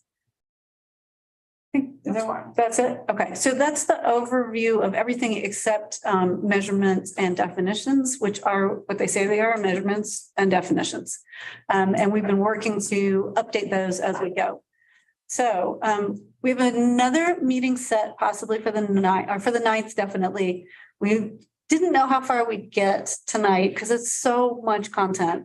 So we thought about possibly doing a meeting on December 7th, but we don't have to sort that out at this very moment. So we did dive in on some of it, but have some of you been holding comments? Is there anything we want to go back to before this goes public? Hi, Phil. Yes. You posed a set of questions. One of them being duplex conversion. Yeah. And you asked the question, the general question, in what areas of the city would this type of conversion be achievable? Yeah. And I'd really be delighted to hear some discussion on that because I think that in the near term, over the next 5 years in established neighborhoods, we're looking for densification. And if we move toward duplex forms, there's going to be a lot of pushback in established neighborhoods with respect to how that process unfolds. So I'd like. Back up and tell everybody, so duplex conversion is you have an existing single family residence and you internally convert it to a duplex. And so it doesn't, it's not necessarily tearing it down and putting a duplex up. And it's most usually going to be a top bottom duplex. What are you thinking over there? Well, I wasn't restricting it to top bottom. I didn't get that out of what you had put. It could be side by side, but hang on. Or front to back or Right. whatever, you know, as long as you meet existing setbacks and other base zoning district standards. But you're saying this, when you use the term conversion, do you mean not tear down and rebuild, or is it both? In my head, it was not, but That's what I did you guys see it as a tear down and rebuild? I'm hoping there are not too many tear downs. I took it as, Yeah, just an internal conversion. yeah. So in what parts down do I think the internal conversion of single family to duplex would be achievable? I guess if it's not a tear down, I think it's, you know, I can see achievable in almost any neighborhood. Kind of depends on the size. Well, yeah, I You know, mean, if you're 600 square feet, yeah, not gonna happen. But how about if you add 600 to that and still meet the base zoning district requirements? It'd be a more comfortable house, I guess. No, you'll have You're saying double the that. number of people. Yeah. Okay, it'll still be 600 square foot per family unit, whatever you want to call it. So is what, Well, you said versus 1,200 for 2 family units. You're going from a single family detached home.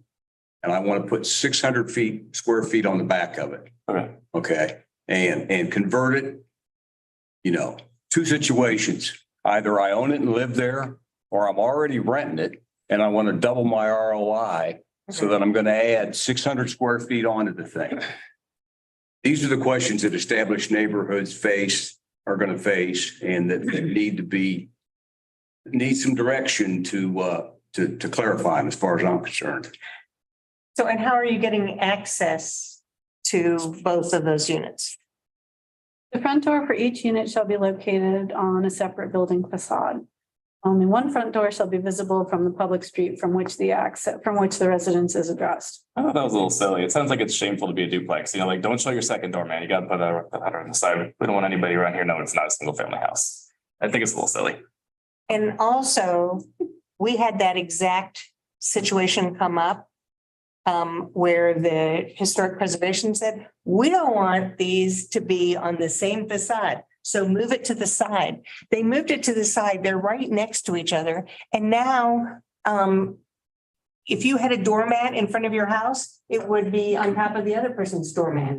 So it didn't It didn't accomplish anything, it just made it worse. And when you come down the hill, you see both of those doors. Let's just simplify. Okay, so it also says a shared front entryway with interior doors to individual units is allowed. I think there's something about outdoor stairs aren't allowed though. I feel like I remember seeing that somewhere in What isn't allowed?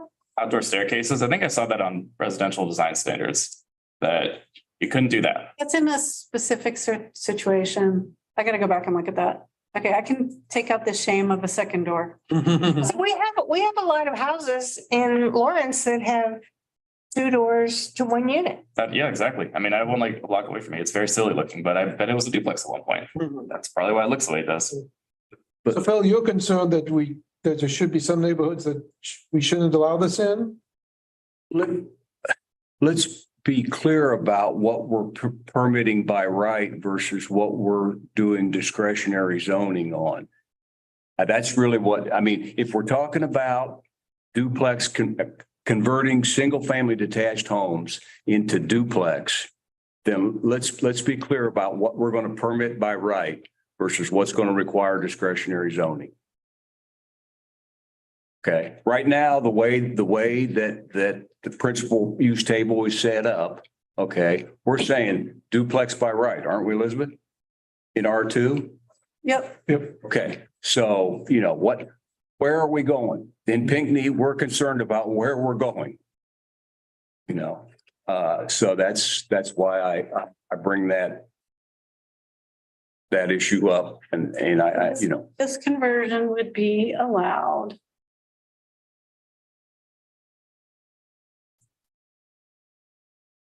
Dwelling duplex, R1, R2, R3, R4, M1, M2, M3. If you want the current zones, that's RS40, RS20, RS10, RS7, RS5, RS3, RM12, RM12D, RM15, RM24, RM32. And N1, RSO. everywhere. It's everywhere. So the conversion, as I recall, said that, again, it's either you could add, but you couldn't add more than the current square footage, right? Is there a limit on the square footage I'm looking for that. in the conversion? There's no limit on the square. There's footage. no, there were design standards in there, but there's no limit. no limitation. Depends what your Yeah. zoning would I allow. was gonna ask, Limitation, I think that you're thinking of is in the second unit on the lot. That does have those size limitations on it. Yeah. Yeah. I was gonna ask about the distinction between a split duplex and a detached ADU, and that sounds like that's it. An attached ADU still conforms to the ADU standards. It cannot be more than 1/3 of the principal structural square footage. Whereas this, it can be as big as you want it. As long as you meet the other. Right. As long as. Yeah. it's- Setbacks. That makes sense. Yeah. It's a small distinction, but it's a distinction. Okay, so what if you have a house that's 650 square foot? I think, Well, yeah, and I do, okay, and then it has a large lot with a driveway all the through. To put an ADU on that, it has to be a third of that size? or 960 square feet, whichever is smaller. Who's gonna live in a 200 square foot apartment, right? Yeah, so you can have it up to 960 square feet or 1/3 of the principal Okay. dwelling, which means that very few people are gonna build ADUs on small house, big lots. No, It's, but they could put in a duplex. yes, and that'd make a lot more sense. They can add their house on Missouri that was 540 square feet.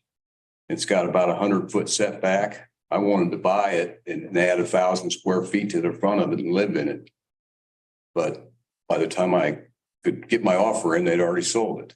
But that's a classic example of where you could put a duplex in with the setup that we got right now. So let's talk about this. So we have a few questions floating out here. Is this too expansive? What is the reality of it happening? Is this something we want to allow? Right? Everything in here, question number one, is this something the city wants to see?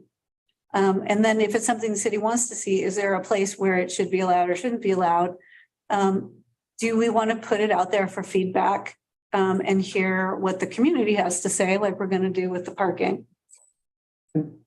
I think sometimes if we want to hear what the community has to say, we should give them some choices instead of saying, Just go read all this. here this is, Yeah. react to it and say you like it or you don't like it. I Right. think it might be better to say, Do that. we're Yeah. talking about Yeah. trying to add density. Do you like ADUs? Do you like duplexes by right?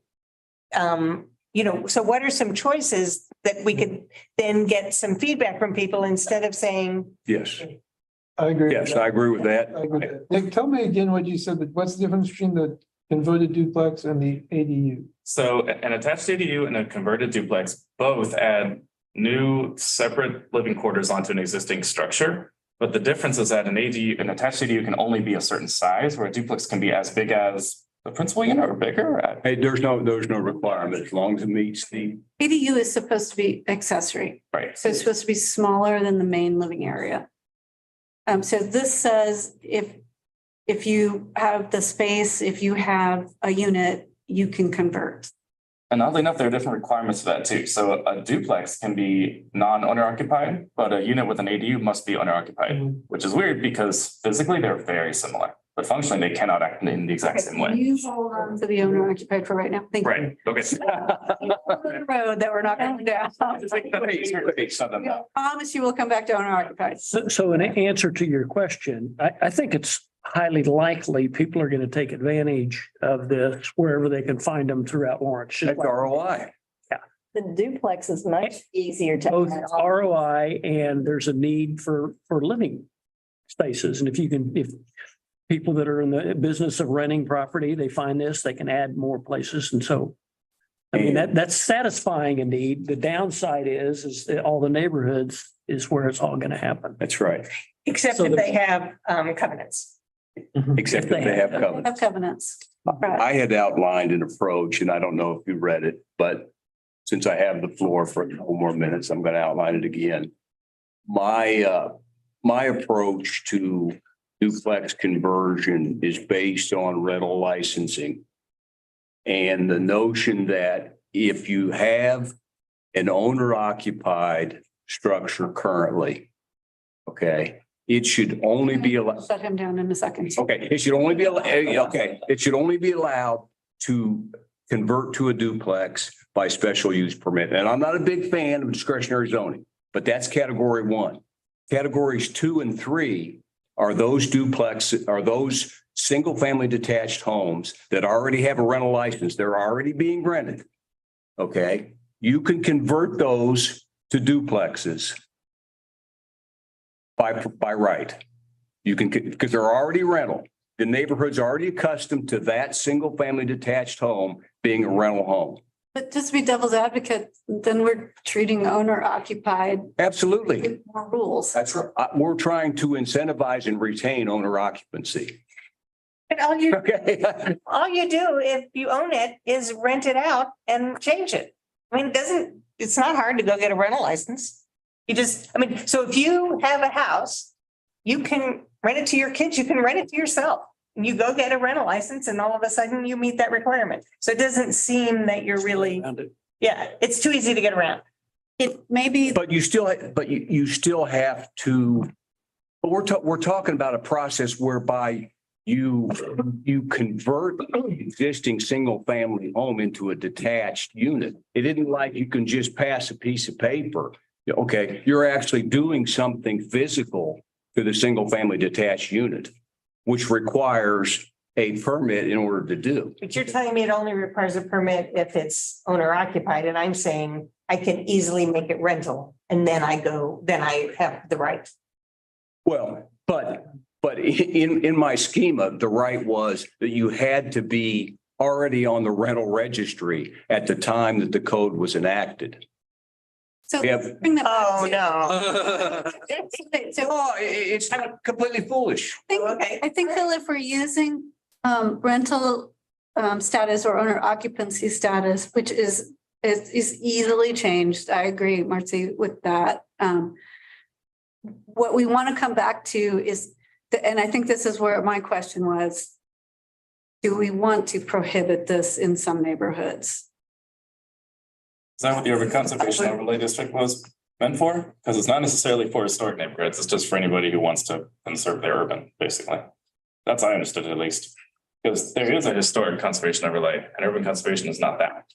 So if there is a way for a well-connected internally and externally neighborhood to want to prohibit development, but without doing covenants, the UC would be that. I don't think we want to do conservation overlay because that would potentially penalize a neighborhood that couldn't get themselves organized to do conservation overlay. In what way would it penalize them? Well, I'm sorry. By subjecting them to the horrors of duplexes? No, so wait, isn't conservation overlay voluntary? Yep. Yeah. So it's if you want to stop development in your place from being totally to the code and want to have your own special rules, it seems like that's kind of what it's for. Yeah, no, but I mean, if we think about neighborhoods with people that don't play in this process with us, then they're penalized by not understanding that that's in the code Right. and that they can do it. And that's why I don't really favor having an urban conservation overlay district, because it favors those who are politically connected and also who are very neighborly connected, and therefore disadvantaging those who are not. Okay, so that, I buy that.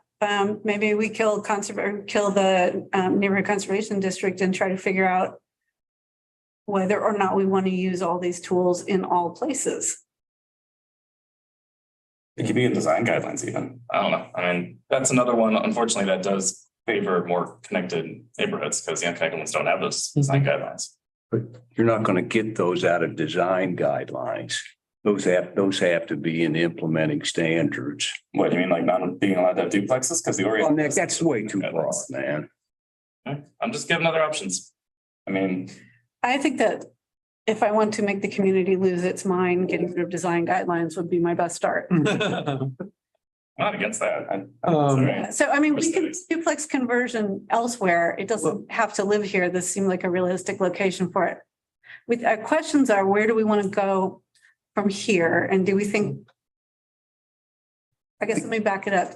Where do you, you look like you're. Well, I was gonna say, I guess when I was thinking about the conversions, I think you should allow, if you don't add on to the property, I would say you could convert anything to a duplex.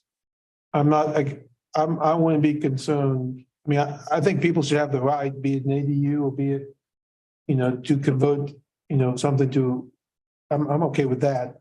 I think the bigger concern is adding a bunch on. I mean, so I could see that being a different standard when you're adding. I mean, again, maybe adding more than 200 square feet or something. I mean, you might need to add something a little bit to put doorway in or something. But anything more than a 10% addition, I could see that being different. Like you said, taking a 600 square foot house and putting 3,000 feet behind it in a duplex. In theory, it could be different for a neighborhood.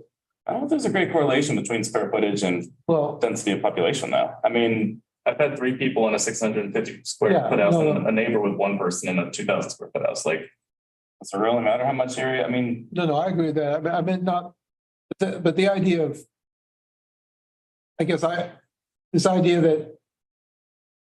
that adding on, I think duplexes should be, I think we should have much more ability to add duplexes than under our current code than we have now. I'm a big fan of ADUs, but I guess I'm saying, trying to react to the concern of, to me, there's a distinction between when you just converting an existing building versus, converting adding on to it.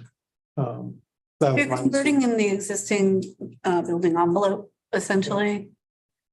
That is very similar to an internal ADU. That's true. Same.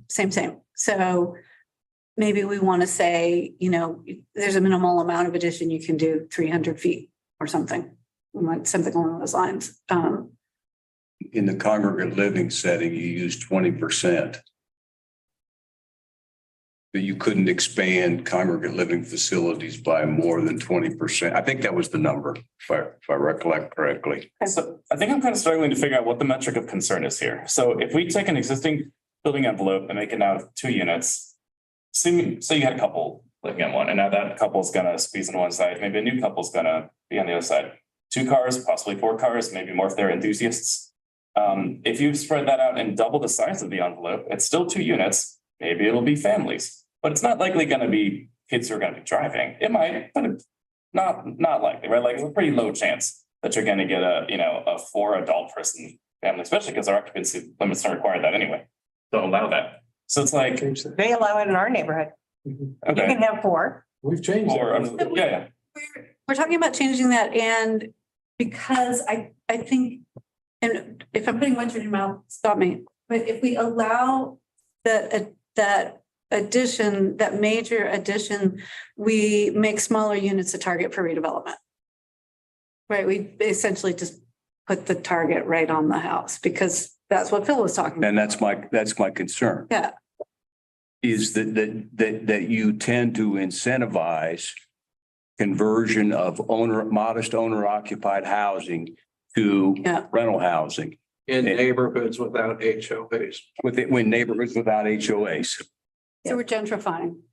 Yeah, well, yeah, that's the catch-all term for it. I mean, in some cases, just like ADUs, they're also providing a degree of flexibility for an owner who's maybe aging and maybe the kids have left, they want to move in a smaller unit, rent the bigger one. Maybe they have boomerang kids, they really don't want to share much more than a wall with them in the back. It's still an ADU, it's essentially just a larger ADU. I mean, it's very, very similar. So I mean, if the concern is about making it hard for owner occupiers, we're kind of defeating the purpose of what an ADU does, which is make it easier for owners to make their house flexible over the ages, to make it work for them and also to earn a little income on the side. Saying that you don't have to be a non-owner occupied landlord to get that sort of income. We're conflating these two. Yeah. Yeah, yeah. We have ADUs and duplexes, and the duplexes, I think, anticipate completely separate. If not ownership, at least there's no, Oh, no. there's no, like, okay, and then we're on the ownership. Yeah, which you vowed to stay away from. I mean, I'm not a fan, and I think that there are courts that have overturned it because I'm a fan of what? of the owner occupied rule. Right. So because I think that it keeps people out of the market, but I think, do we want to allow duplexes and do we want to allow ADUs is a similar conversation. But do we want to allow the duplex conversion with adding on to the structure is a much bigger redevelopment conversation. The ADUs are going to attract that investment. This will attract investment. Yes. I mean, if the ADUs are not allowed to be if the ADUs must be owner occupied, then ADUs are never going to be separated. They are always supposed to be smaller. They are likely going to be, in most cases, kept in the same ownership. But the duplexes, anyone who's building duplexes now could do a scrape and a replacement that they probably wouldn't buy a single family unit to scrape and add an ADU to. why would you scrape it if you just had an ADU? I mean, You wouldn't. No. Yeah. It's a more attractive investment to do the duplex. Absolutely. It's not an attractive investment to do an ADU. especially if they're prohibited. I mean, non-owner occupied ADUs are prohibited under our current code and under the proposed one, which is exactly what Orchid found out when they were finding that they weren't building a lot. Like, I wonder why. Oh, it's because we won't let non-owner occupiers build these things and only owners are going to. And it turns out there wasn't a lot of uptake in that. So once they got rid of that requirement, they actually saw what they had wanted to in the beginning, which was building ADUs. Okay, so you want to talk about ADUs? I'm just talking in general. I think owner occupancy rules are very limiting. And if we want to see missing middle housing, But We we should don't probably have get- an owner occupancy rule on the duplex thing. sure. But That's it's, another thing that makes it appealing. but it's weird that they're separate because they're otherwise so physically similar, right? It's, No, I think so what it helps me is to think about the ADU as in the bubble of the house. It's Okay. just like the doghouse, which is where I would kick my kids on a bad day. But this is 2 houses. Right. Right? I mean, That's the way I envision it. Yeah, yeah. I think a duplex is we got 2 equivalent units. mhm. And the ADU is a smaller unit on the same lot. Mhm. And if we got rid of the owner occupied part, I'm all in favor of getting rid of the owner occupied part, having an ADU, so you might have a small rental unit in your back or something, which increases the housing, get rid of that owner occupied part, which now I'm starting to hear could be challenged at some point. But It's being challenged in the more conservative districts. but if the goal is to have more housing and to give people the opportunity to stay in their house, and we want to keep more single family houses and duplexes, unless you have a large house and that you can divide up, which is not always working. It's more common you buy an old house, somebody's let run down, tear it down and build a duplex. It might be easier to help people stay in their home if they could build a smaller house out back that could be a rental or something as an ADU. I mean, I agree with that. They could stay in their home if they divide their house too. I mean, if you were a family of 6, now you're a family of 2, you only need probably half the house, right? Same idea, right? It could be that the people in the main house move into the smaller, newer one and rent out the bigger one because they don't need that space anymore. I mean, there's lots of things that can happen. Our concern is that what we're going to see is people adding 800 square feet onto 1,000 square feet or 1,200 square foot dwelling and converting it from buying it from an owner and converting it to duplex rental. I know we need housing, but you also have to think about long-term, in my opinion, long-term health of the community requires higher levels of owner occupied housing. And at the neighborhood level, it's a change that we're not necessarily in favor of in our neighborhood. I can't speak for others. So I'm going to read something that Jeff was probably thinking about, and you two might be thinking about also. So this is in the ADU requirements. Either the principal dwelling unit or the accessory dwelling unit must be occupied by one or more of the persons who are the record owner of the properties. If at any time, neither the dwelling unit in a building that contains an accessory dwelling unit is the principal residence of one of the owners, then the property shall be considered a duplex. If a duplex is not permitted in the zoning district in which the property is located, which we just established is pretty much all of them, then the owner shall be subject to penalties. So we kind of effectively backdoor wiped out the owner occupancy requirement when we changed the use table. Yeah, you did. So it's interesting that we've also now described detached ADUs as duplexes. Wait, hang on.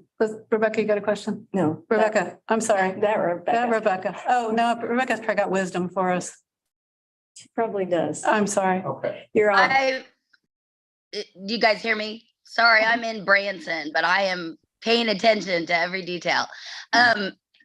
My question is, we seem to keep going back to duplexes will create rental housing, and I really want to push back on that. I know our consultant has several times already.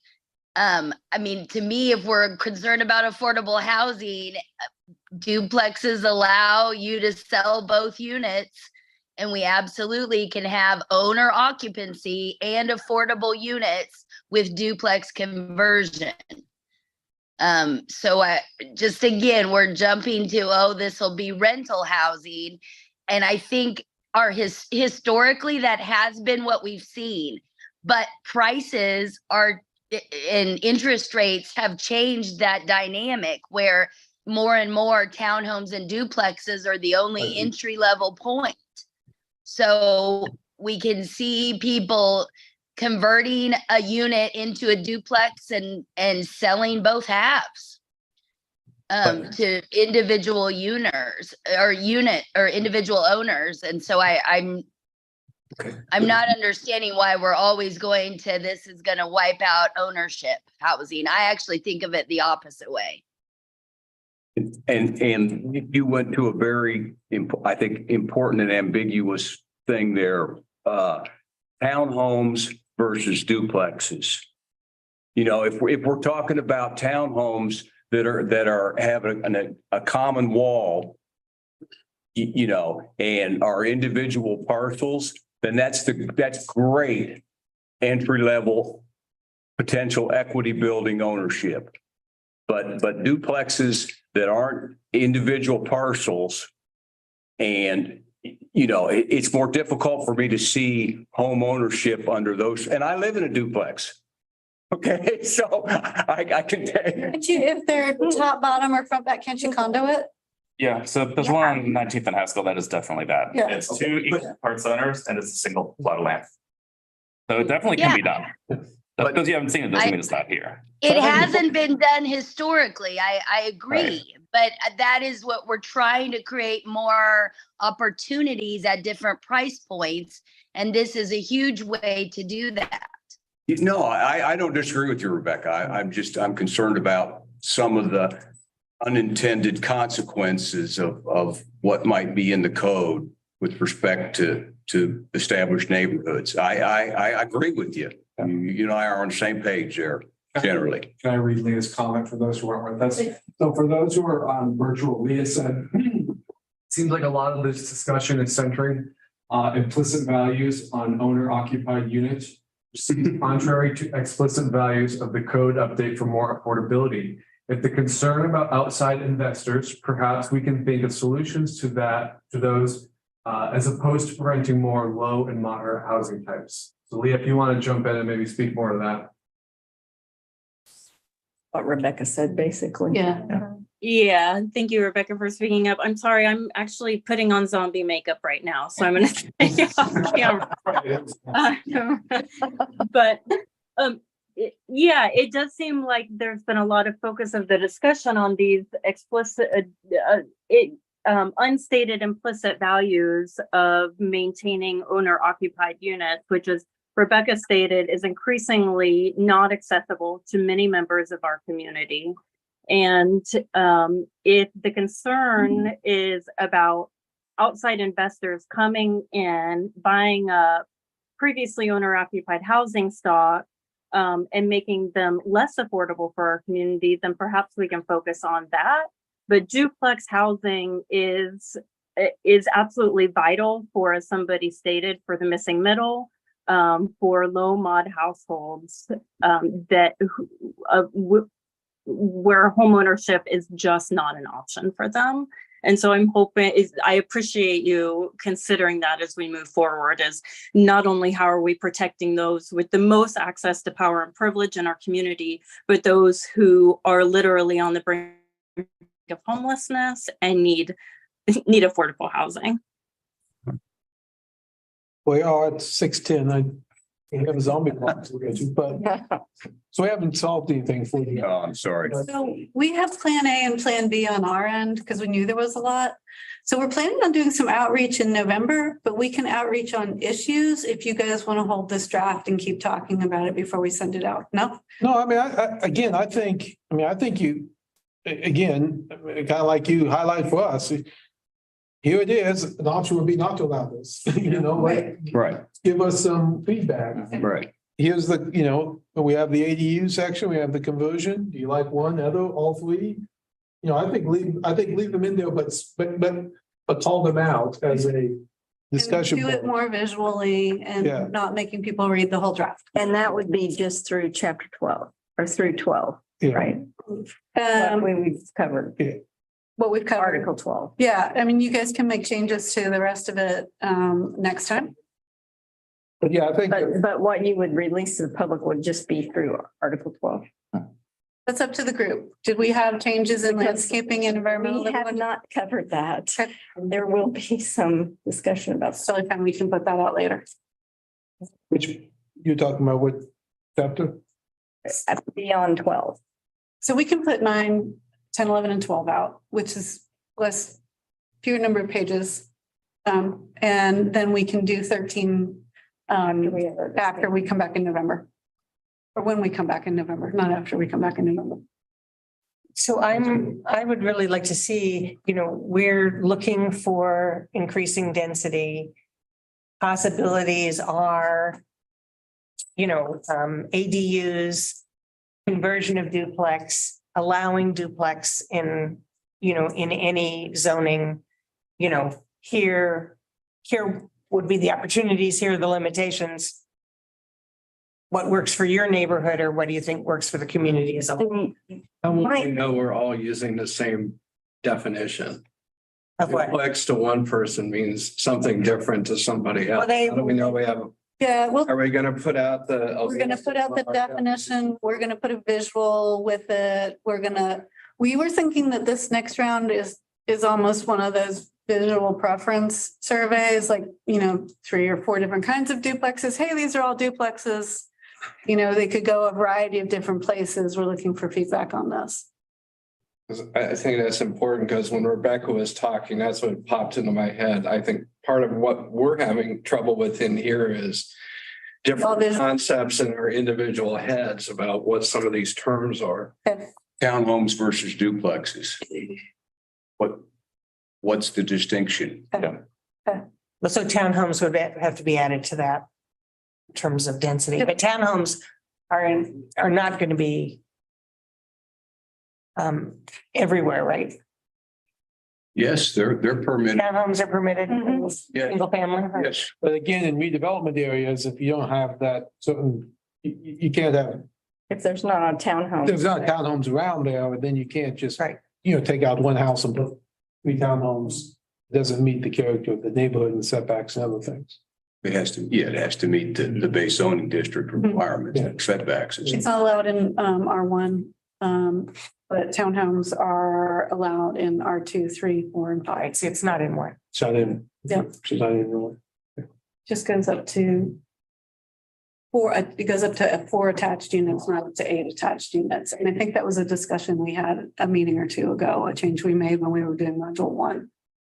Bringing that R1 limit down to 4, no matter what you're doing. So we decided we're going to release certain chapters. 9 through 12. 9 through So 12. that will be site and structures. That's all this design and housing stuff. It will be connectivity. Thank you. Subdivision design and improvement and parking.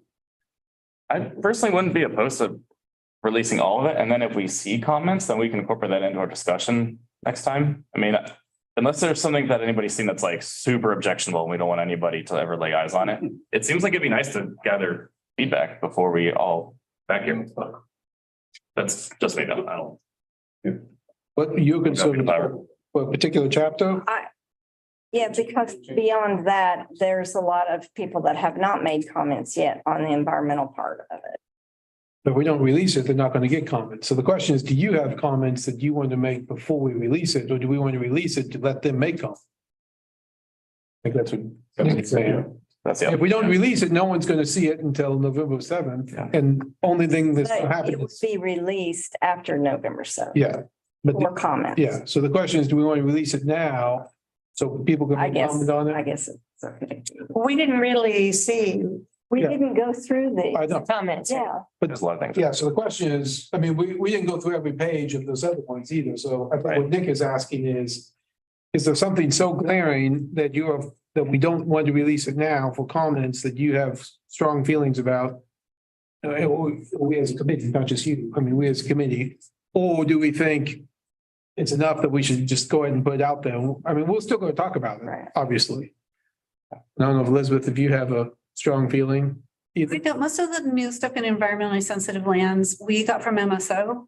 So I would think it would be community oriented, but if you have flipped through it and don't like what's going on in there. I flipped through it, but I did not have a chance to absorb a lot of it because we didn't Okay. really get it. I was traveling. So Yeah, no, not trying to put you on the spot at all. So I think what we're saying is if we put it all out to the public, you all can still talk about it. We'll see what feedback we have. There's no okay, stopping this go group ahead and from put it out changing to it. the public, but I really want to not be finalizing it on November. We're not finalizing anything until June. Okay. And we'll do at least November and probably, Yeah, I think at this rate, put that December 7th. December on your 7th. calendar. That works for everybody. Let's hold the date and we'll keep going with this. But then even just like, module 1, we'll still be talking about module 1, 2, and be all the way through the end. We'll All continue. connect. Well, thank you, everyone, All right. so much. And we'll have lots of discussion and look forward to hearing from lots of people. So I'll be definitely Zoom on the 7th. What? There'll be Zoom on the I 7th. will Let's do it. also. That's fine. We'll be zooming on the 7th. So out in Okay, cyberspace, that would be super. perfect. Thank you all. Thank Thanks, everybody. Thanks, everybody. Yes, let's- What? Is the draft